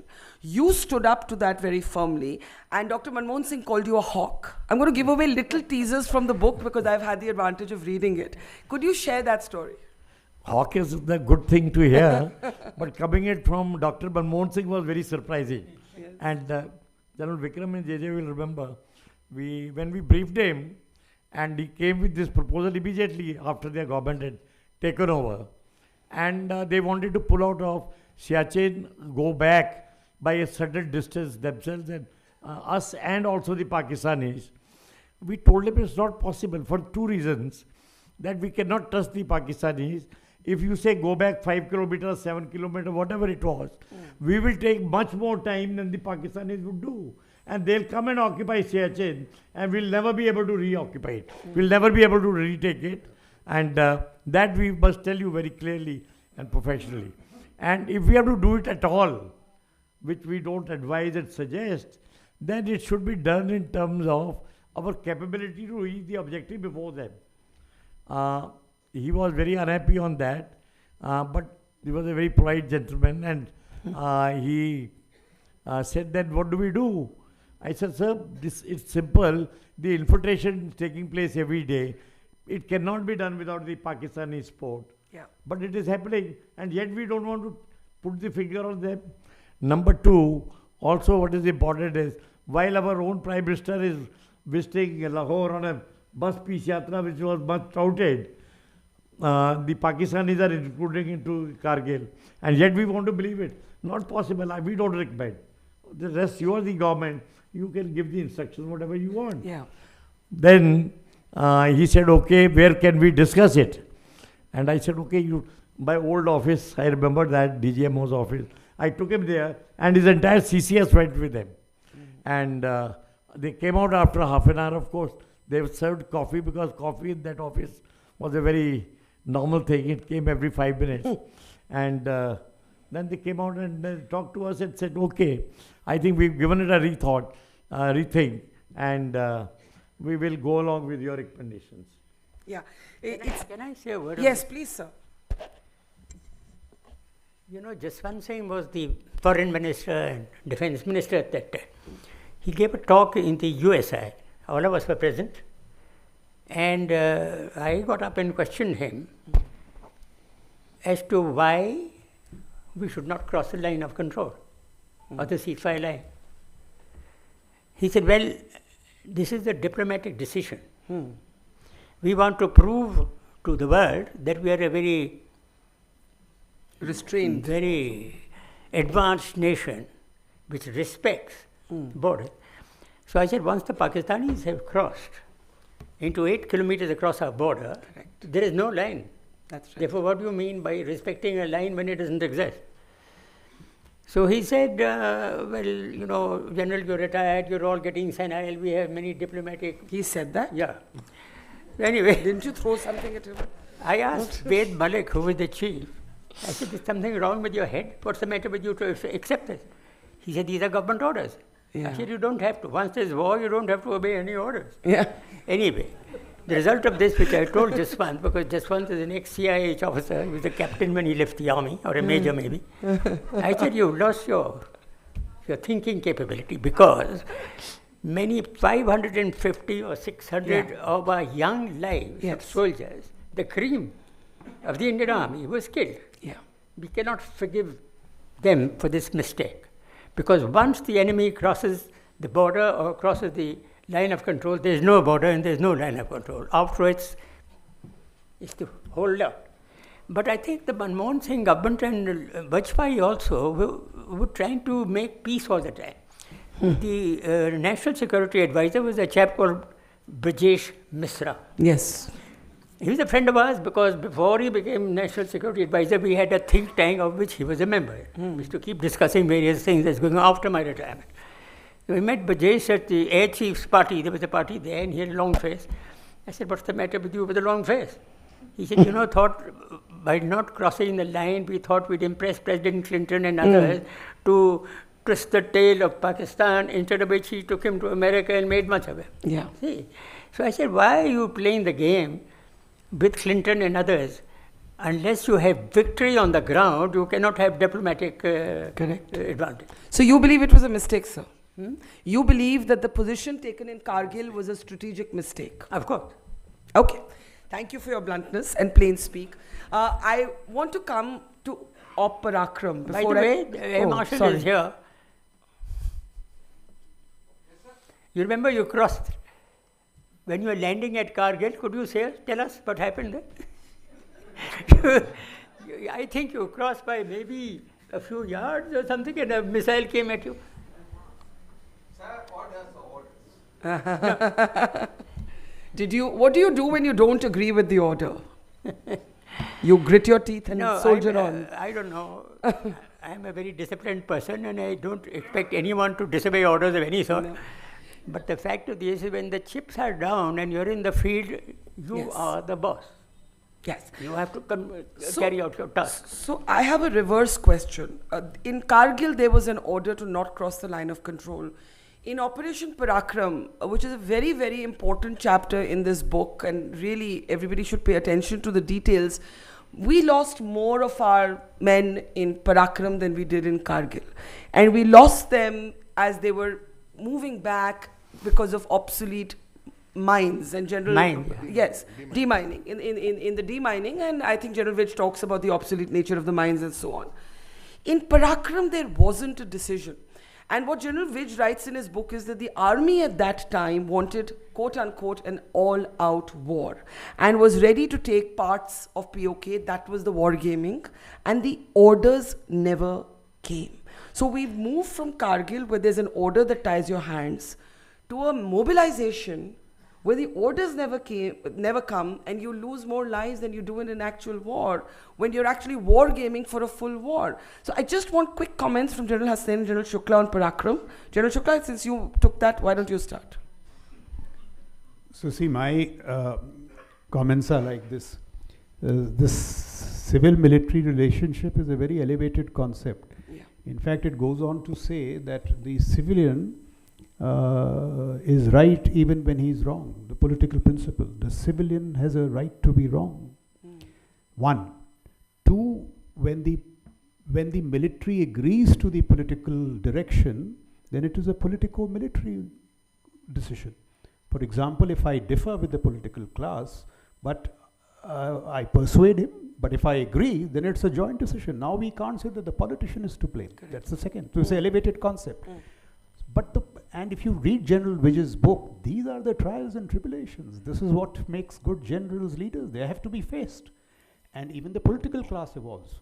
And there are some real challenges, like when Mr. Vajpayee, in my view, sir, I don't know what you think, was determined to go Kalu Chak. Look at that whole nuclear terror thing. Yeah. For that, the larger strategic community in Delhi is responsible for falling to that bluff. Finally, we've all got our act together to call the bluff, but it has taken years. So that's the largest thing. And one last point. See, if this principle was between two democracies, it would be wonderful. But how it played out was that here was a professional military submitting to political control, which you should, and there was a rogue, if not so professional military, bucking civilian control. And then this took advantage of it in an institutional manner. Yeah. And that became the problem. And therefore this book is extremely important for all serious students, because where do you have a chief recording the day-to-day problems? There's one more point. There has to be a very close relationship between the chief and the prime minister. I got this from Sam Manekshaw. He said, when there is war, there are only two people who count. In our case, the army chief, because it was a land war, and the prime minister. If these two are one-to-one, no in-between minister, even the defense minister, has any say. Now, in Sam's case, he was one-to-one with Mrs. Indira Gandhi. So, whatever he said went. For instance, when we had to sort out terrorism in Punjab, and I happened to be the chief, I spoke personally to Rajiv Gandhi, who was then the chief. I said, could we carry on and will you give me the go-ahead? He said, yes, go ahead. And whatever I wanted was done, and we did that. I don't know if others agree, because today you've got a huge hierarchy where the bureaucracy and politicians try and make a distance between the chief and the prime minister. You have to go through defense secretary and the defense minister and so on and so forth. No such thing if there is a contest, because there are too many opinions and the prime minister may not agree with the defense minister. Sure. Very, very briefly, the time difference between 1998, when India went nuclear and Pakistan went nuclear, to 1999, when the Kargil War took place and the restrictions on crossing of the line of control were placed, and thereafter 2001 and 2002 when Operation Parakram started. This thing is a 1 year to 3 year gap, which you really see. India's strategic culture, to my mind at that time, wasn't one in which there was an understanding at the political level, at the highest political level, on aspects of nuclear warfare, on a potential response. Otherwise, anyone knew that we will win this war, even if we had to fight it in 2002 as far as Operation Parakram was concerned. Kargil we would have anyway won. But this nagging doubt in the mind was always there, and despite the competence of our military leadership in being able to put across all this, the political leadership, to my mind, was not convinced. And that is perhaps one of the major reasons why the actual orders on the not crossing the line of control or even launching of Parakram were actually taken.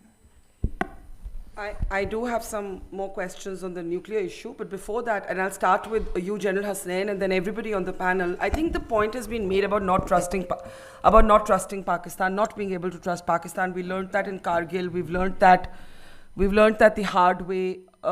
Every time there has been an attempt at a rapprochement, even Prime Minister Modi, as I pointed out to Pakistani former Foreign Minister Hina Rawani Khan recently, did try. He invited Nawaz Sharif for his swearing in. He went to Lahore to meet him. And then, you saw that no matter how many times you try, this is ingrained in their mindset and attitude to India. So the question is this. At this moment, Pakistan has asked for a ceasefire. Pakistan is not professional enough to fight this soldier to soldier. So they're going to use proxies. Prime Minister has announced a new doctrine, which is if you do this again, there will be kinetic action.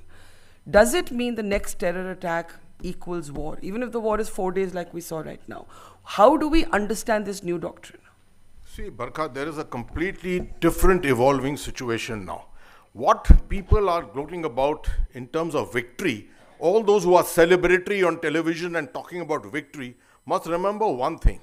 A victory in a near-conventional, mid-conventional war does not put an end, is not a victory over sub-conventional.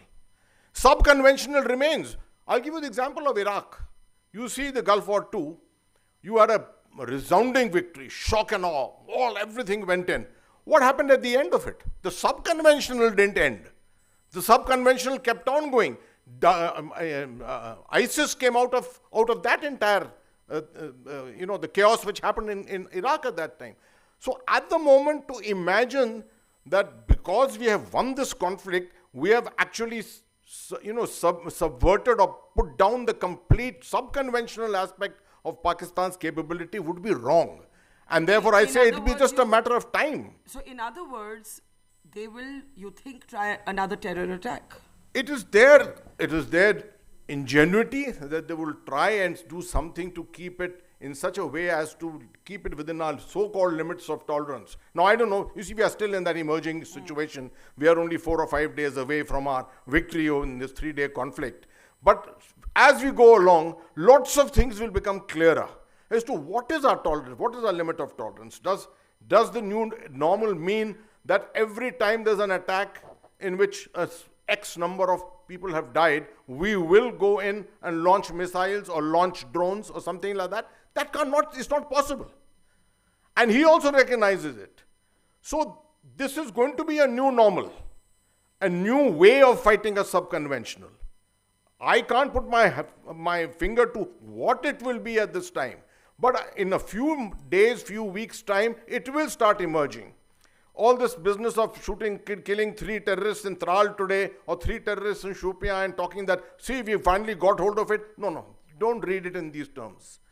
Lots of new things will emerge from this, and I think we haven't even seen the beginning of it yet.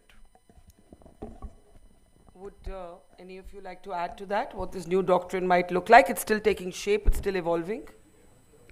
So I want to make 3-4 points in the context of it. See, the larger thing is what, in my view, that if our foreign policy is going to be muscular, our instrument of force must be continuously nourished and be kept in the highest states of readiness. So it's both. Can I interject? So, yeah. Because it's directly related to what you've said. I believe that if we look back at the couple of weeks that we've seen, our military has placed us in a position of strength. Our diplomacy, we have been backstabbed by a Donald Trump. China has been the ghost in the battlefield with Pakistan. Turkey has done, whatever we expected. And we have struggled and battled the Western media to understand that there's no equivalence, no both-sidism. So I wonder then if the emphasis in the past used to be more on diplomacy, less on military. I wonder if that needs to change, it needs to reverse. So, so I'm saying that force and diplomacy should act in concert. So let me tell you what happens. Diplomacy must ride on military leverage. For example, if there is a breakdown along the LAC, diplomacy comes to rescue us. This should change. So if we invest in defense and focus on deterrence more than war fighting, all this will fall into place. 3, it is my view that if there is one country which has an even grimmer security environment than Israel, it is us. Yeah. We should realize that. Yeah. The military component of the power differential with China is $450 billion annually. Look, Pakistan, Turkey, terrorism, Bangladesh, new national security reality, seas is another thing. So now it does seem to me for the first time, civilians are talking about expenditure on defense. Yeah. Do it. With Pakistan, create combat overmatch. It is possible in phases. And with China, you can have fail-proof deterrence along the LAC. There are ways to do it. And, larger long-term building. But we must first believe in the instrument of force, why it is important, why diplomacy must ride this. And one last point I want to make. See, we have evolved from that to this precision strike business. Can we do it further? Next time, the brother-in-laws of Masood Azhar must not go, but Masood Azhar must go. Correct. Like the Americans do it. Soleimani, this, that. So I think what has happened with Sindoor, as I tried to underline, we have rediscovered the utility of force. Now let's take it to a new high. And the last point, see, Barkha, it's not about diplomacy, this, that. All levers of Indian statecraft, they must come. Because now we are becoming third, fourth largest economy. As we enter the bigger power competition, our whole game in national security needs to step up. I have a question for General Vij and General Sharma. You write in your book, sir, that the only way to avoid war is to be prepared for war at all times. I think that directly links to what General Shukla just said, that, you know, given the percentage of GDP on defense spending, bureaucratic delays in procurement, you know, there are lessons to be learnt here about modernization, quick procurement, more money, more resources, upskilling, technology. So, you know, when you say we've got to be prepared for war at all times, how would you, in today's security environment, two hostile neighbors, both nuclear powers, China and Pakistan, a tense relationship with Bangladesh, Americans who are entirely transactional, Europeans who don't understand anything about our part of the world, I mean, how would you be prepared for war at all times in this environment? Barkha, is that, am I audible? Sir, take that mic, sir. Sir, take these. You've asked a very good question. Our security challenges are far too many. You know, we've always talked of having two hostile neighbors, that is Pakistan and China. Now you add Bangladesh also to that. And if you have to operate in East, and that is the area where the Chinese are located mostly, you have to go past Bangladesh. And for that, you will have such a large number of troops employed to keep them tied down before you can really operate there. So we should look at our overall security challenges and not, you know, it's very good. We have done exceptionally well in Sindoor. And what we have shown there is the national resolve that we will not accept nonsense. And this kind of a blackmail and authority is not acceptable. But in the long run, we have to, as a nation, be better prepared for war. And for that, the preparation means money and expenditure and people being well trained for that. Theaterization is a very good concept to take us in that direction, provided we really set it up well and back it up with the resources. Resources are required. Human, of course, element is very, very important, as I said earlier also. So I think India needs to now, as to what terms of GDP, because percentage of GDP is not important. What is important is how much money is going to go in. Because GDP is related to, your percentages are related to the GDP. Correct. If your GDP is 10 trillion, then obviously 2% will also perhaps work. So I think there is a requirement for us to look at it far more seriously, and for us to say that we are prepared for two-front war, or now maybe 2.5, and then the insurgency put in may become 3. It's a bit of a understatement, or an overstatement, I would say. Okay. Thank you. With everybody's permission, because we're late on time, I'll open it up for questions from the floor. I think we have 10-15 minutes, maybe. So please, sir, we'll need a mic on the floor, if we can get a mic. There are mics on the floor? Sir, यहाँ पे ले आइए बीच में.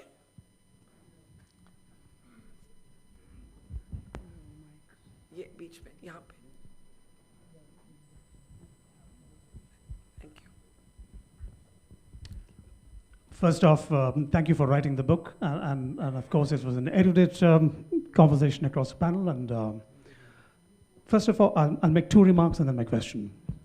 One, both generals agreed that we have got to give them a force and then put them where they belong when it comes to the matter of terror and standing up for the nation, regardless of what the Western undermining forces think, if I could summarize it to you briefly. General Hasnain said about, can we go after them every time they come into our land and soil and commit the dastardly acts. General Shukla said in comprehensively, where we had the conversation about 2 weeks ago, that... Question, please, sir, please. I will come to the question. Yes. 2 remarks, as I said. Please give me the time. Thank you. He says about, no matter what it is about the bluff, are we going to play the game, recognize the game and play the larger game? Now, those are my remarks, which I completely agree. The second remark is that of the spending of the GDP, which very lately into the game you brought it, General Vij, is a very fine line that we are working on. GDP itself is a very false metric, and the founder of World Economic Summit as well. So that two remarks. Now the question is, with the evolving situation wherein the diplomacy actually takes and rides on the military supremacy, is that the doctrine we're going to come to, with the military actually standing up to the civilians? Thank you. Okay, I think it's already been addressed that diplomacy has to ride on the leverage gains in the military context. I'll take another question there, sir. Please, if you could just, sir, wahan de dijiye mic piche. Haan. Sir, my question to Rajesh Shukla ji. This time Prime Minister has made a very clear about POK. So this time could have taken POK also, and Balochistan and Sindh is also big issue for India. They want freedom. To what extent we can do it? Can I add a question that hasn't been addressed in the panel so far? General Hasnain, if you want to take it, I'll take more questions. This ceasefire surprised a lot of people. Pakistan asked for it. That is not in doubt. I'm not going by Trump at all. We know now the military gains that led Pakistan to be desperate for the ceasefire. There is one view that this was a chance. Nahi lena chahiye. Ya abhi nahi lena chahiye tha. What would you say to that? I wrote, I think within 3 hours I wrote something, put it out on the social media to say this is the best decision. It's a very good decision. I think all the parameters of our politico-military aim had been met at that time. And I think a fair amount of literature has appeared in the mainstream media thereafter, print media particularly, explaining you don't decimate a nation to win a war. Let's go back to 1919. The decimation at the Treaty of Versailles led to the resurgence of the Second World War within 20 years. Right? Conflict termination has to be understood properly. Conflict termination does not mean you vaporize your enemy, because that vaporized enemy will come back in some other way or the other to you. And I'm not denying the fact that Pakistan can still come back in some way or the other. But I think the message has been adequately delivered. We have diplomatically been able to maintain a high moral ascendancy around the world completely. And Pakistan has been shown its place under the sun. Even if you had gone on longer than what you had already done, I'm not sure we would have achieved anything greater than that. That's my view. Okay. Sir, General Mehta, sir, in the front row. Could we get a mic to the front row, please? Sir, आप थोड़ा आगे ही रहिए, फिर मैं आपको direct कर सकती हूँ यहाँ से. Thank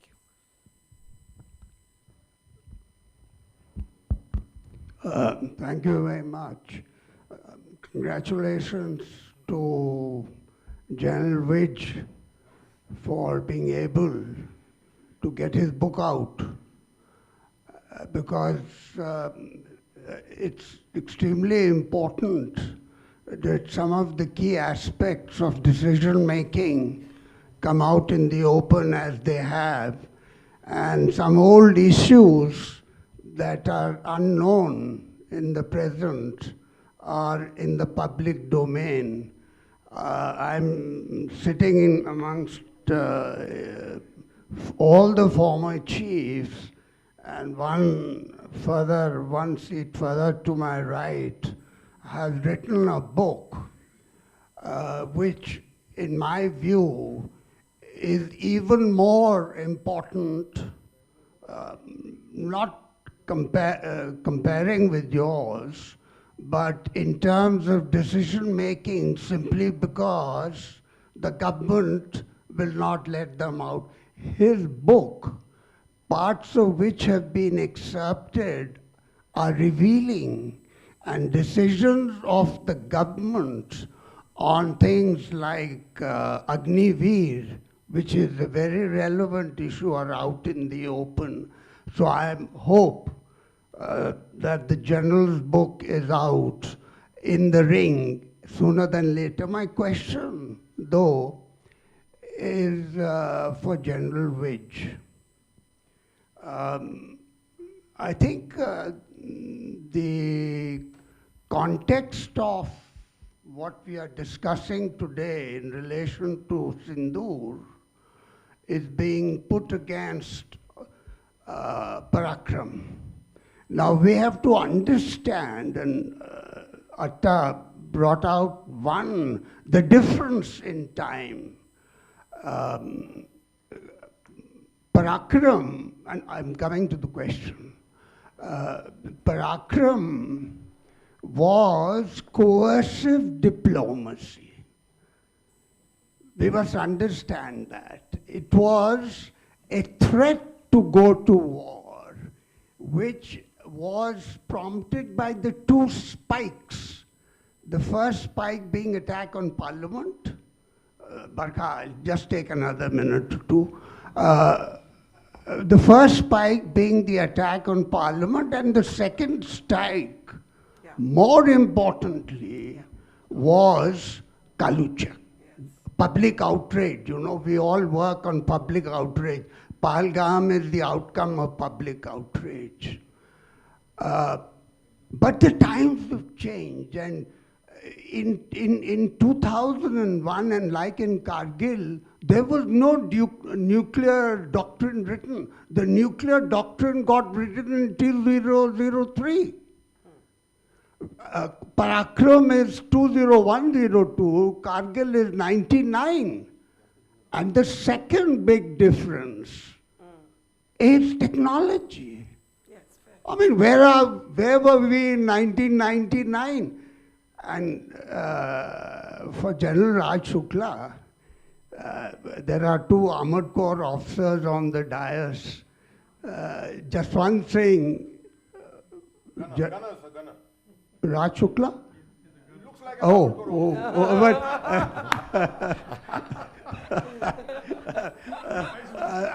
I'm sorry for associating you with the cavalry, but Jaswant Singh is my batchmate, and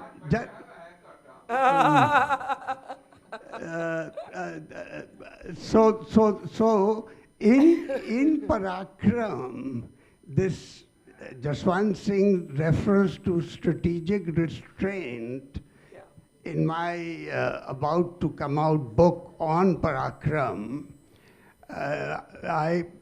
he explained to me that strategic restraint meant what you all said, that the military was just not ready to fight a war without a clear objective. And the US intervention was, but let me come to the question. My question, Nirmal, is Paddy told me that there were two D-days, one in January, 9th of January, and the other was May. May? In May when Kaluchak happened.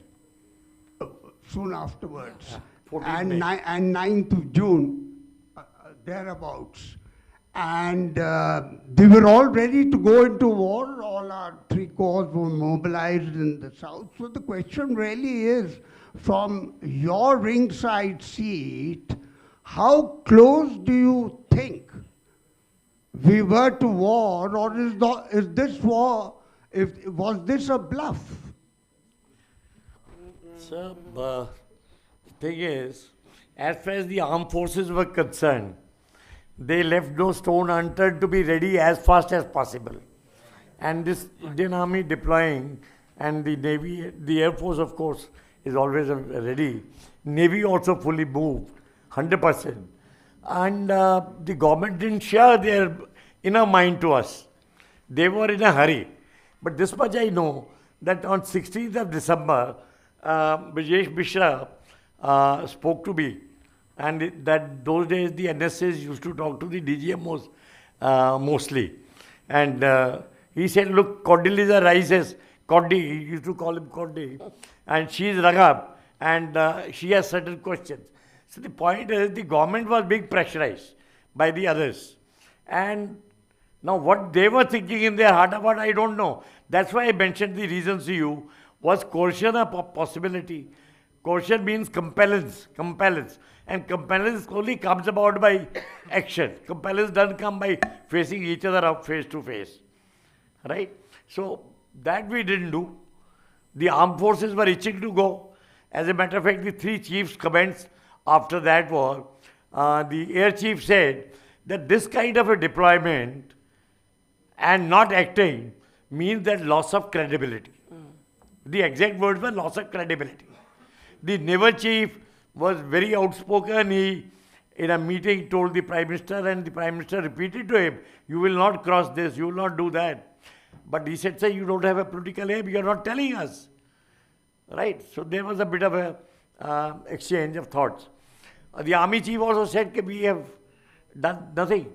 So if the chief felt that they have not achieved anything worthwhile, then I do not know how much of coercion was really achieved on the other side, who as it is put the shutters on and never listened to anything sensibly. So I think Operation Parakram, where we lost 1,000 people, double of that of Kargil, spent about 6,000-7,000 crores of rupees, which is one of the guesses. There's no study being done. And loss of human lives because of major problem of fuses. A lot of people died in mine laying because we were in such a desperate hurry. While demining, we didn't lose because we could take our own time. So I do not know what were the gains of Operation Parakram. We spent 8-9 months there. The equipment also came out in a condition which was pretty worn out. So I really have lots of questions myself. One really cannot answer that. Answer means I have really no answer on behalf of the government of that time. Yeah, please. Oh, we should close. Okay. There are some people online who want to ask a question or two. I see. Okay, how do I get those questions? We can hear them, I suppose. They're online, so I have to read them out, or please go ahead if you can hear me. Could you hear me? No, we're not able to hear you. Yes, I can hear you, Barkha. Hi, please go ahead, sir, with your question. Okay, sir. I have a question and I have a comment. General Which was my boss. My felicitations on the release of the book. Can't wait to get a copy of the book. Quick comment on and then the question. Sir, I'm not sure you covered that aspect of the Bhuj earthquake, which happened in 2001. And I still remember the 3 sleepless nights we spent in tents trying to retrieve the situation when the entire communication and logistics infrastructure had collapsed. My question is on the influence that the military leadership has on defense R&D. As we're all aware, the recent operation was a success, and a large part of that is attributable to the fact that we gained superior technological capabilities. We proved that in air and in air defense. What we've noticed is that in general, the defense spending over the last decade plus has been in the range of 0.8 to 1% of the GDP. What is the influence that military leadership has in making sure that the government continues to spend more in defense, especially with Atmanirbhar, which is a very big focus for government of India? Thank you for that. What is the influence of the military leadership on ensuring that, or making the government understand that you need to spend more on defense? And defense R&D, okay, yes. You'll answer? I mean, yes. You see, my knowledge, I'm sorry, it will be little outdated because we retired some time back.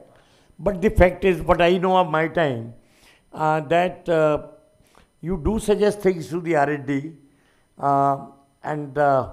but since their progress is not as fast, now I'll give you example of LCA. LCA is not moved really.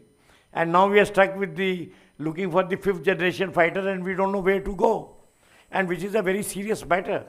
Similarly, in the army projects also, if you want something and you see that the world market which is available and is meeting your requirement, if you project, the R&D people will say, we'll do it.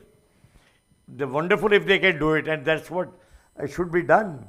But the military technology and development takes a lot of time. It has a lot of gestation period. And for that, things don't happen that fast. You have to, in the meanwhile, depend on a mix of your own production and with the outside purchases, plus also perhaps working on an arrangement of manufacturers outside to come and manufacture in India and jointly develop.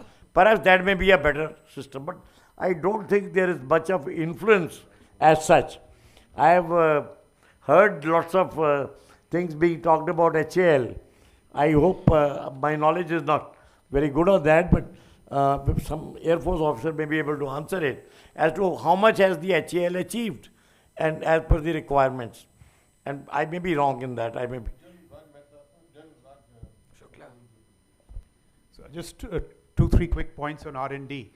So I'll just give you some figures, and therein lies the answer. America spends $975 billion annually on R&D.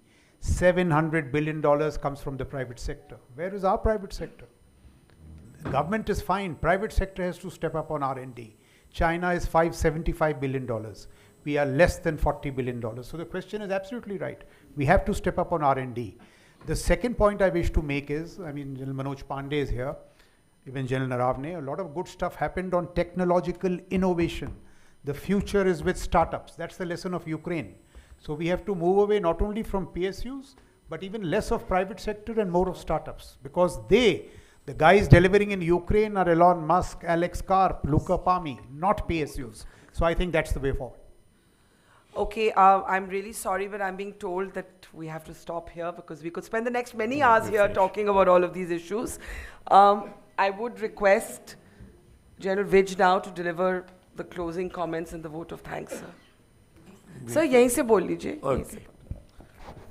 Well, ladies and gentlemen, as we come to the close of the program, I would like to express my gratitude to all of you for having come all the way to attend this book launch.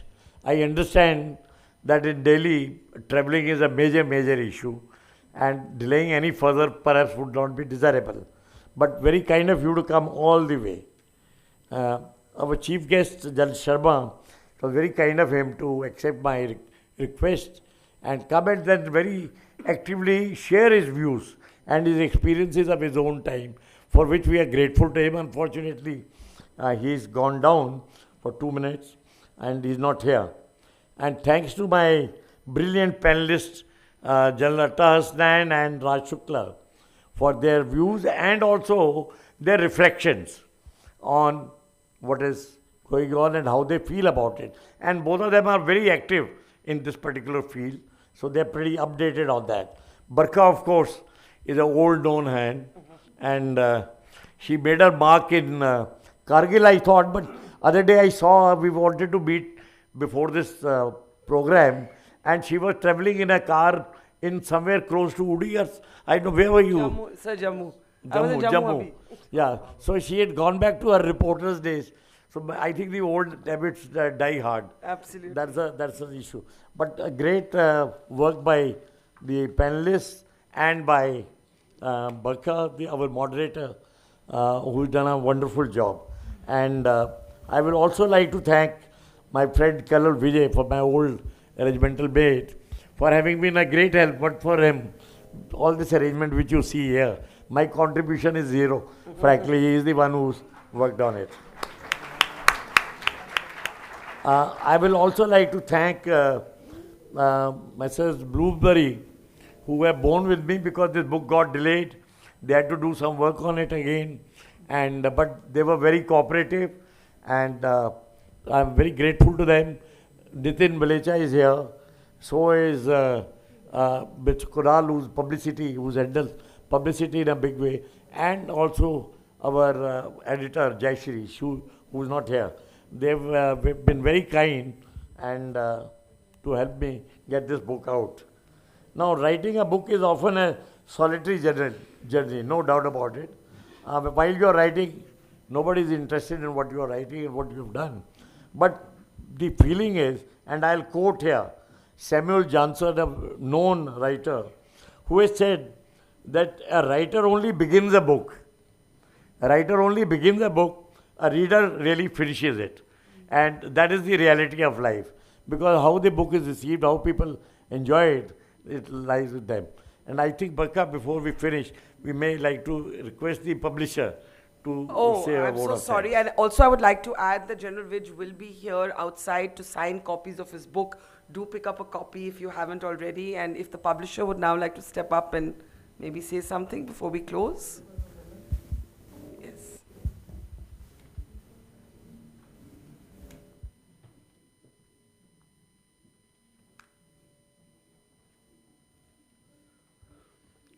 Good evening, ladies and gentlemen, and esteemed guests on stage. It is with immense pleasure that I stand here today and to have attended this book launch for one of the most coveted books in this year, Alone in the Ring, Decision Making in Critical Times by General N.C. Wedge. You know, I still remember the time when me and my team actually met General Wedge in VIF last year, and we were discussing about the nuances of the book in terms of what will be the coverage of the book and what exactly will it turn out to be.